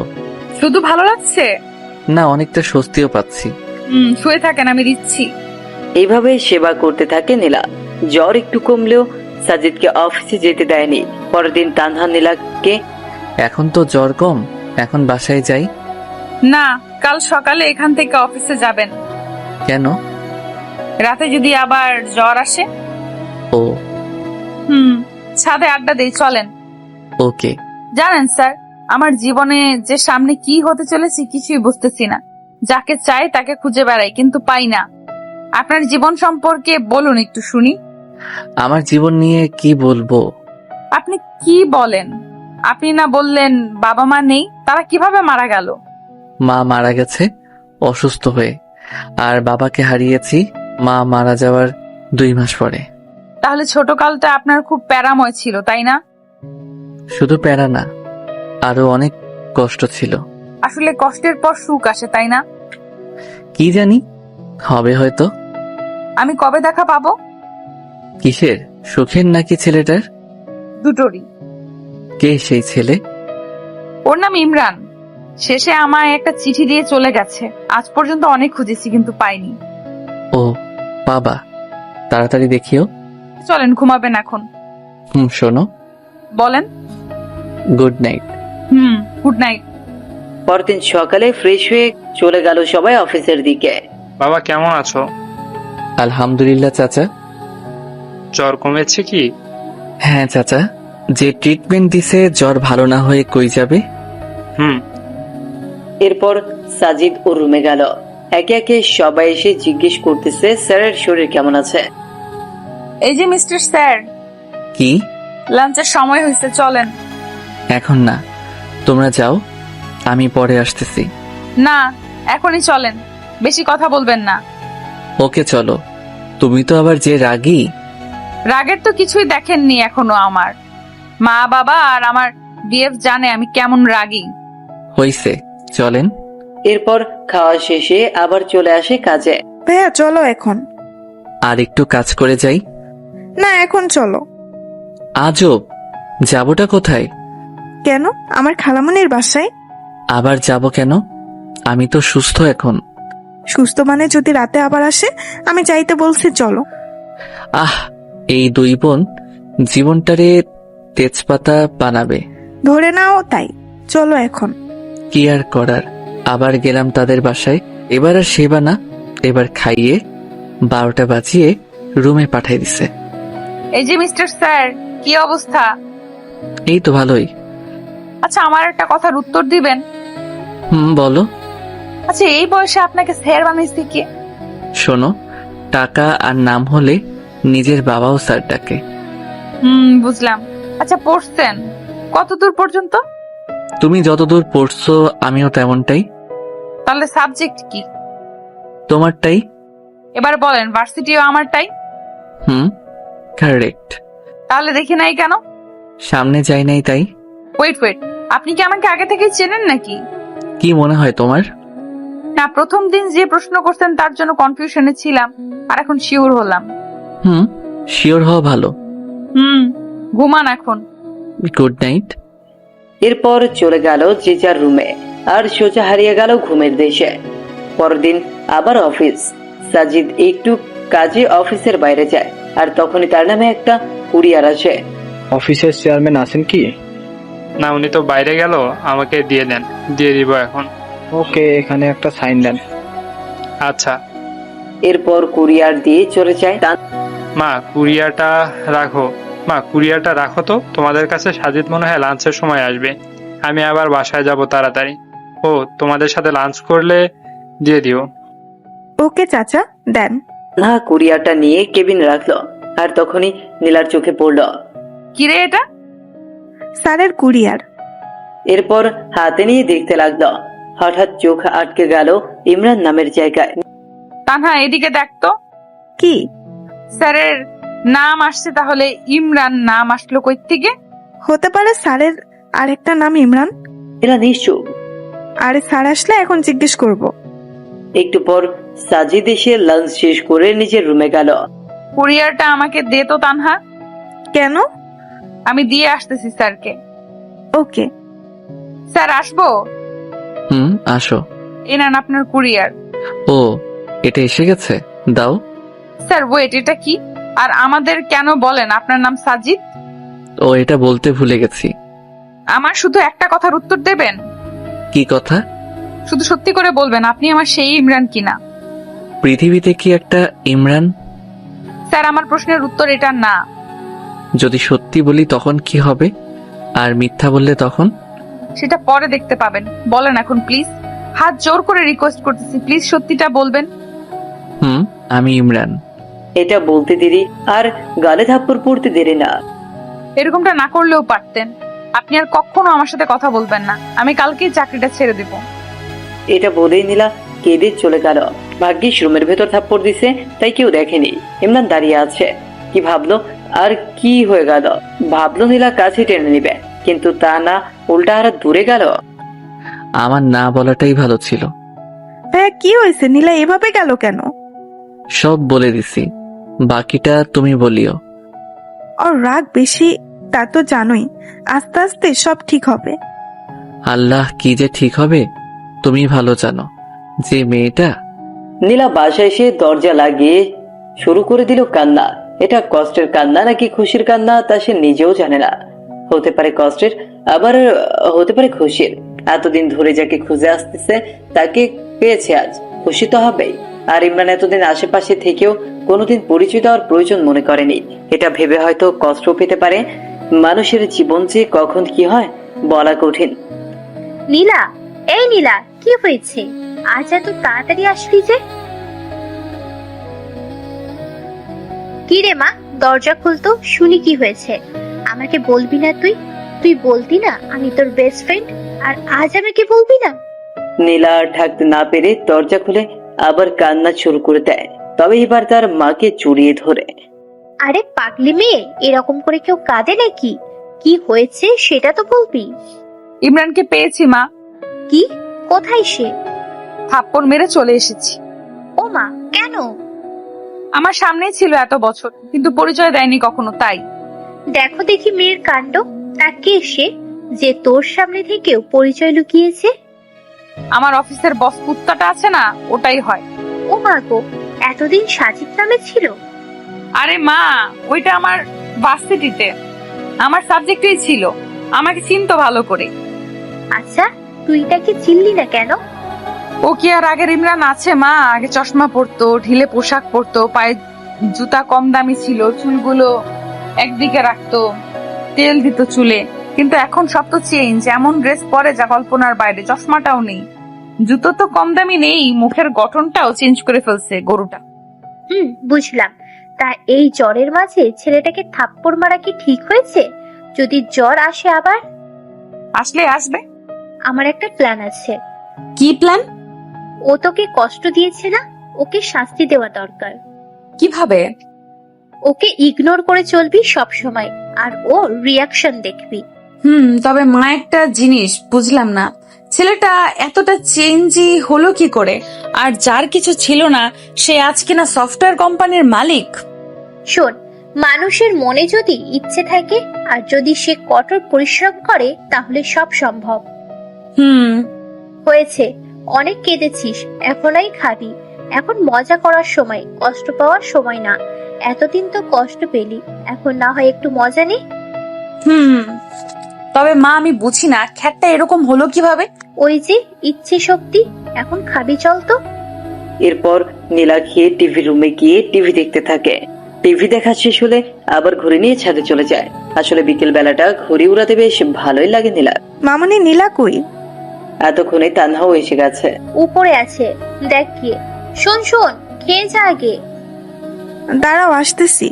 কি রে নীলা, ওরকম করে আসলি কেন? কেন, কি হয়েছে? ভাইয়া কি ভাবছে বলতো? যা ভাবার ভাবুক, তাতে আমার কি? তোর কি মানে? যাকে খুঁজতেছিস সে আজ সামনে, তো বলতেছিস তাতে আমার কি? শোন, ওই কুত্তার কথা ভুলেও বলবি না। উনি শুধু আমার বস, অন্য কিছু না। বুঝলাম। খাবো, চল। ওকে এরপর নিয়ে এসে খেয়ে আবারও মনোযোগ দেয় ঘুরে উড়ানো। আচ্ছা নীলা, তুই ইমরানকে পেয়েও থাপ্পড় দিয়ে চলে এসেছিস, এখানে আবার মনের সুখে ঘুরে উড়াচ্ছিস। তোর কি খারাপ লাগছে না একটু? না তো, তুই দেখে বুঝতেছিস না? গুড। ঘুরে উড়িয়ে সন্ধ্যায় রুমে আসে। একটু পর ফোন আসে। হ্যালো, আসসালামু আলাইকুম। ওয়ালাইকুম আসসালাম। কে আপনি? কণ্ঠ শুনেও বোঝো না নাকি না বোঝার ভান করতেছো? ধরে নেন একটা। আমার দোষটা তো বলবা। কোনো দোষ নাই আপনার। আপনি তো আর আমার সেই খ্যাত ইমরান না। ফোন রাখেন, কাজ আছে, বাই। ধ্যাত, দিল ফোনটা কেটে। পরদিন অফিস গেলে নীলাকে ডেকে পাঠায় ইমরান। স্যার, আসবো? আসো। এরপর নীলা আসতেই সোজা গিয়ে ওর হাতটা ধরে ক্ষমা চায়। কিন্তু নীলা এত সহজে ছাড় দেওয়ার মতো মানুষ না। দেখুন স্যার, বস বসের মতো থাকুন। বেশি কিছু করলে আমি কিন্তু ভুলে যাব যে আপনি আমার বস। কি বেশি করলাম আমি? হাত ছাড়বেন কি না? না। আজকের চরটা একটু বেশি লাগছে। স্পষ্ট 4টা আঙ্গুলের দাগ বোঝা যাচ্ছে। চর খেয়ে ইমরান হাত ছেড়ে দিয়ে চোখ মুছল। নীলা আর সেখানে না থেকে চলে গেল নিজের কাজে। ইমরান আর লাঞ্চের সময় বাইরে যায়নি। বাইরে যাচ্ছে না দেখে তানহা আসে ডাকার জন্য। ভাইয়া খাবা, আসো। তুমি যাও, আমার ক্ষুধা নেই। টেবিলে হেলান দিয়ে। আরে আসো না। তুমি যাবে এখান থেকে? দেখলি ছেলেটা খেতেও আসলো না। তো আমি কি করব? যার ইচ্ছা হবে খাবে, না হলে খাবে না। আমার না মাঝে মাঝে অবাক লাগে, এই জন্যই বুঝি এত খুঁজেছিস।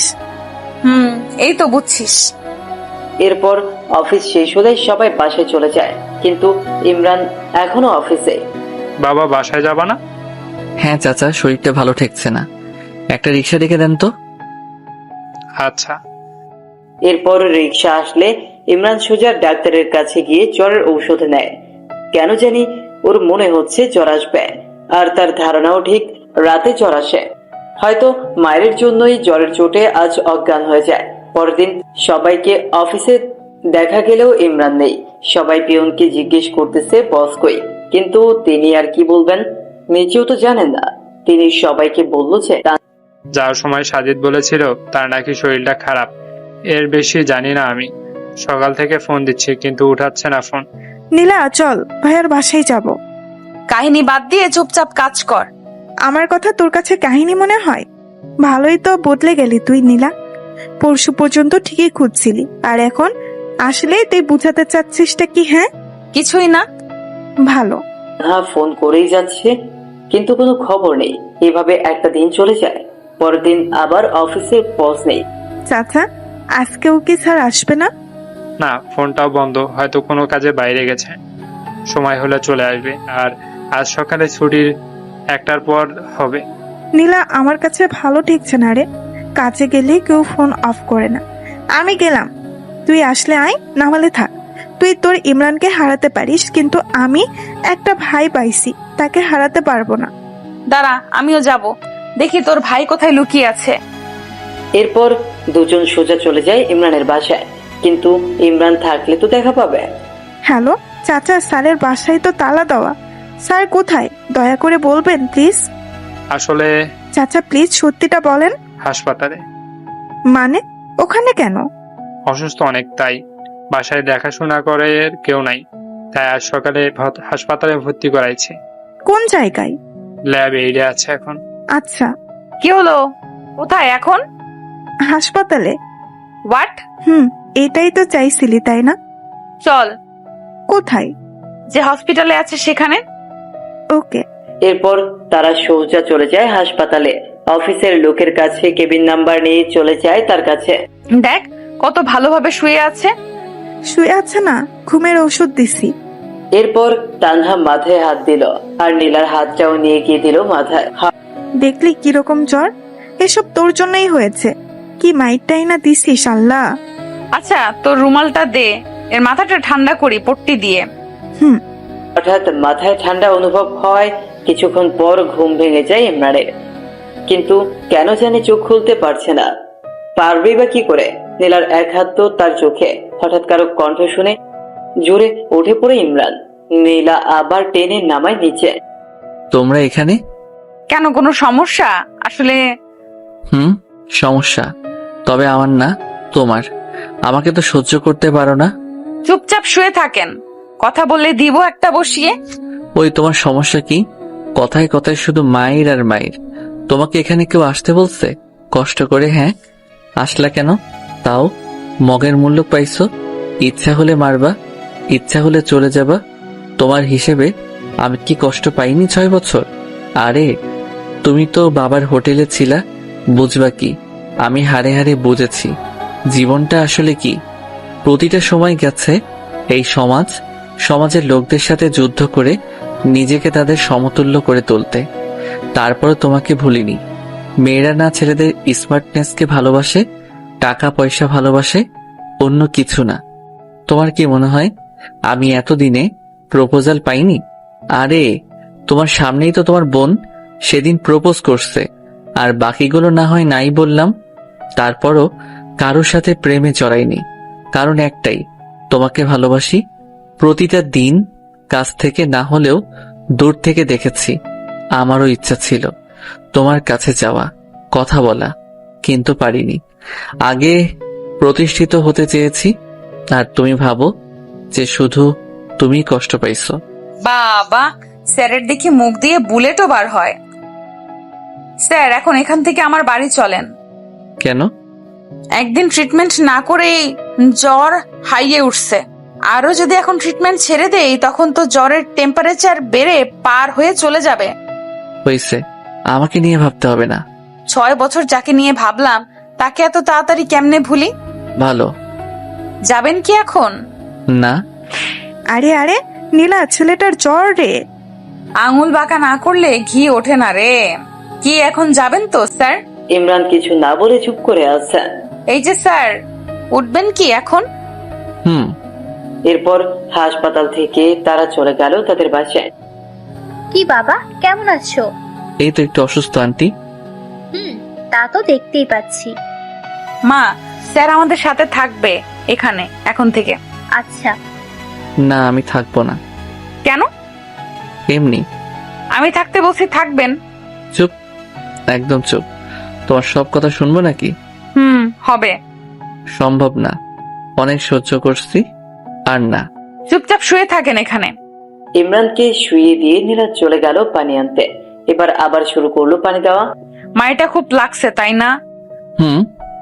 রাগ তোলায় দাও কেন তাহলে?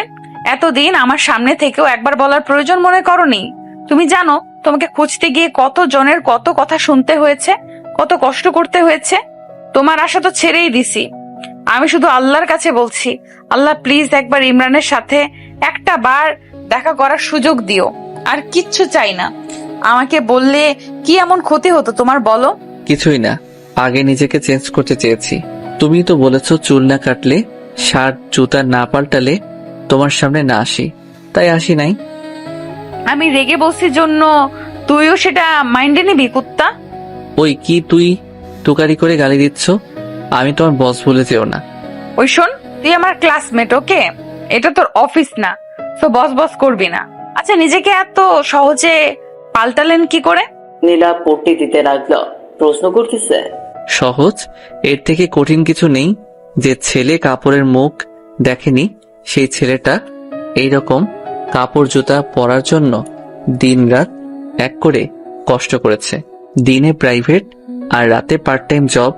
জানো, ভার্সিটি লাইফে শুধু ভাবতাম কোন দিন শুক্রবার আসবে আর কোন দিন আমি শান্তি মতো একটু ঘুমাবো, কারণ শুক্রবার ছাড়া অন্য কোনো দিন ঘুমানোর সময় পাইতাম না। তো পাল্টাতে কে বলেছে? আর কে বলছে এত কষ্ট করতে? কেউ বলেনি, শুধু খ্যাতনামটা নিজেকে খুব কষ্ট দিত। সামান্য কলেজে যতবার শুনেছি, না জানি এরকম থাকলে ভার্সিটিতে কতবার শুনতে হবে। এটা ভাবতেই শরীরটা শিউরে ওঠে। তাই চিন্তা করেছি, যদি চান্স পাই নিজেকে বদলাতে পারলে যাবই না ভার্সিটিতে। সব বুঝলাম। আর এই কোম্পানিটা, এটা কিভাবে সম্ভব? এটা এক বড় ভাইয়ের সহযোগিতাই করেছি। ও, এখন ঘুমান, আমি মাথায় তেল দিয়ে দেই। না থাক, লাগবে না। একটা কথা বলবো? এত বছর অনেক কষ্ট দিচ্ছেন, অনেক কাঁদাইছেন। প্লিজ হাত জোর করে বলি, আর কষ্ট দিয়েন না। একবার হারাইছি আপনাকে, আর হারাতে চাই না। প্লিজ যা করতে চাই করতে দেন। আর আমি রেগে গিয়ে কিছু বললে বা করলে সেটা মনে নিয়েন না। রেগে গিয়ে মারবা? আমি সহ্য করব নাকি? পরে আপনিও মারবেন, তাহলেই তো হয়। এখন যা করতে চাচ্ছি করতে দেন। ওকে। মানুষের জ্বর হলে মাথায় পট্টি দেওয়া, তেল দেওয়া মতো কেউ থাকলে আর কিছু লাগেই না। আর যাদের কেউ নাই তাদের অবস্থা আমার মতো। পুকুর পাড়ে বসে থাকা, মাঝে মাঝে বমি করার মতো অবস্থা হয়। একবার আমার জ্বর হয়েছিল, বমি করছিলাম যখন, তখন মা এসে আমার মাথার 2 সাইড চেপে ধরছিল। সত্যি এরকম ভালো যে জ্বরের মাঝে লাগে তা কখনো জানা ছিল না। থাক, ওসব না বলে গল্পে ফিরে।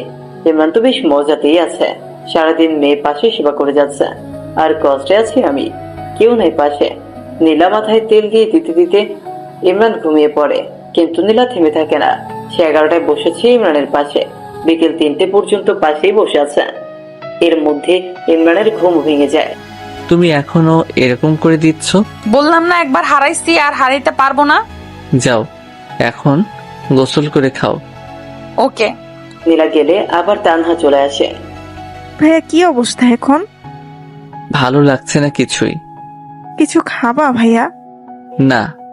আচ্ছা শোনো, তুমি এই টয়লেটে গিয়ে পাটা একটু মুছে নাও, আমি শরবত আনতেছি। আচ্ছা। এরপর নীলা গোসল সেরে আসে আর ইমরান উরুকা মুছে ভেতরের সব বার করে দেয়। হয়েছে, এখন পেট খালি। হুম। কি খাবেন এখন? কিছু না। কিছু না বললেই হলো। আমি ফুচকা আনছি, সবাই খাবো, খেয়ে আবার ওষুধ খেতে হবে। ওকে। খাওয়া শেষে আবার একটু শুয়ে পড়ে। জ্বরটা একটু হালকা হালকা লাগছে, কিন্তু এত সহজে কি বাঁচা যায়? রাতে আবার সেই জ্বর, আর নীলার কষ্ট আবার শুরু। সারাটা রাত পাশে থেকে সেবা করে জ্বরটা কন্ট্রোলে নিয়ে আসে। সকালে ইমরান ঘুম থেকে উঠে দেখে নীলা টেবিলে হেলান দিয়ে ঘুমিয়ে পড়েছে। নীলা, নীলা। হুম হুম, ঘুম ভাঙছে। হুম। এখন কেমন লাগছে? ভালো। মনে হয় জ্বরটা ভালো হয়েছে। তুমি ঘুমাও, আমি একটু বাইরে থেকে আসি। আচ্ছা। এরপর নীলা ও রুমে গিয়ে ঘুমিয়ে পড়লো। একটু পরে ইমরান রেডি হচ্ছে অফিসে যাওয়ার জন্য। কি হইল ভাইয়া, রেডি হয়ে কই যাও? কই আবার অফিসে যাব? তোমার মাথা খারাপ? এখনো জ্বর ভালোই হয় নাই, আর তাতেই কাজে। তোমার কাজ আজ আমরা করে দিব, তুমি রেস্ট নাও এখন। আরে আমার কাজ তোমরা পাবা না, আমাকেই যেতে হবে। 2 দিন থেকে কাজ হচ্ছে না আমার। ওই কি কাজ করো তুমি, হ্যাঁ, যে আমরা পাবো না? আমাদের সবার একই কাজ, শুধু সেক্টর আলাদা। তানহা, থামো তো। তানহা, কি হয়েছে রে? এটা আবার কই থেকে আসলো? এত তাড়াতাড়ি ঘুম ভাঙলো? এই দেখ না, ইনি নাকি অফিসে যাবে। যাক, সমস্যা কি? উনি জ্বর নিয়ে বাসায় ফিরবেন আর আমরা কষ্ট করে দিন রাত সেবা করে সুস্থ করব। এটা তো আমাদের জব। হইছে, যাব না। হইছে শান্তি, আজ সকালের অফিস বন্ধ।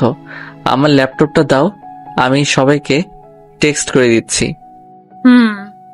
রাগ ঢং এখনো কমে নাই। সবাই তো আর আপনার মতো না যে নিজেকে বদলে ফেলবে। কথাও দেখি বেশি বলে এখন তানহা। সব বদলাইলেও ঝগড়া করার অভ্যাসটা বদলায়নি। কেন জিজ্ঞেস করতো তানহা? দুজনে তানহাকে বলে ঝগড়া করতেছে। তানহা মাঝে দাঁড়িয়ে থেকে ঝগড়া অনুভব করছে। এমনি এমনি মানুষ বদলায় না, পরিস্থিতি নিজেকে বদলাইতে বাধ্য করে। পরিস্থিতি যদি নিজে তৈরি করে নেয় তাহলে তো আর কারোর কিচ্ছু করার নেই। চুপ করো, সেদিন কি বলেছিলে ভুলিনি। তোমার জন্য অপমানও কম হইনি আমি। তো প্রেম করার সময় মনে ছিল না কত অপমান সহ্য করতে হবে? তোমাকে বদলানোর জন্যই বাধ্য হয়েছে প্রেম করতে, আর ভালোবেসেছি জন্যই ভুলিনি এখনো। ভালো। চল এখন ছাদে যাব, গান শুনবো আজ তোমার অনেকগুলো। গিটার নাই সাথে? আমার কাছে আছে। এখন তো সকাল রাতে আড্ডা দিই, আর বাসা থেকে গিটারটাও নিয়ে আসবো এখন। ওকে। এরপর রাতে আড্ডা বসে যায় ছাদে। শুধু নীলা তানহা না, 6 বছর আগের জন্মদিনে যেসব ছেলেমেয়েগুলো অপমান করেছে তারাও আছে আজ। কিন্তু তারা জানে যে ইমরান নীলার বস, অন্য কিছু না। রাতে ইমরান বসে যায় গিটার নিয়ে, আর বাকিরা চারদিকে। ইমরান এবার শুরু করলো। গান শেষ করে ইমরান চোখ বন্ধ করে আছে। এদিকে নীলার চোখেও পানি এসে গেছে। উফ, সেই হয়েছে ভাইয়া, আরেকটা হবে। না আপু, একটু অসুস্থ আমি, আরেকদিন বলবো। দোস্ত, তোর বসের সিট খালি আছে না, ডাবল রে। খালি থাকলে বল, প্রপোজটা করেই দেই। মেয়েটা নীলার কানে কানে বলল। বলে দেখ কি বলে। মেয়েটা সোজা গিয়ে প্রপোজ করে বসলো। আচ্ছা, তুমি ভালোবাসা বোঝো? বুঝি তো। বুঝলে আর থাক না বলি পুরনো কথা। স্যার বলেন না, সমস্যা নেই। তোমাদের কলেজের ইমরান নামে কাউকে চেনো? নীলার যে বিয়ে ছিল, খ্যাতটা। খ্যাতটাই। আমি কেন, এখানেই সবাই চিনে। সেই ছেলেটাই আমি। হোয়াট? অবাক হওয়ার কিছু নেই। তোমাদের সেদিন নীলাকে করা অপমানটাই আমাকে এত দূরে এনেছে, তাই তোমাদের একটা গান শোনালাম। আর ধন্যবাদ তোমাদের সেদিন অপমান করার জন্য। আর আপু, তোমাকে বলছি, ছেলে এমনি এমনি খ্যাত হয় না, কিন্তু তোমাদের মতো মেয়েগুলো এই খ্যাত ছেলেদের বাঁচার অধিকারটাও কেড়ে নেয়। হতে পারে তোমাদের অনেক টাকা আছে, তার জন্য অন্যকে হার্ট করে কিছু বলতে পারো না। পারলে এইরকম খ্যাত কাউকে ভালোবেসে তাকে ঠিক করবার চেষ্টা করে দেখাও নীলার মতো, তখন বুঝবো তুমি ভালোবাসা বুঝো। এরপর একটা বিস্ময়ের হাসি দিয়ে ইমরান চলে আসে ওখান থেকে, আর বাকিরা অবাক হয়ে দাঁড়িয়ে থাকে সেখানেই।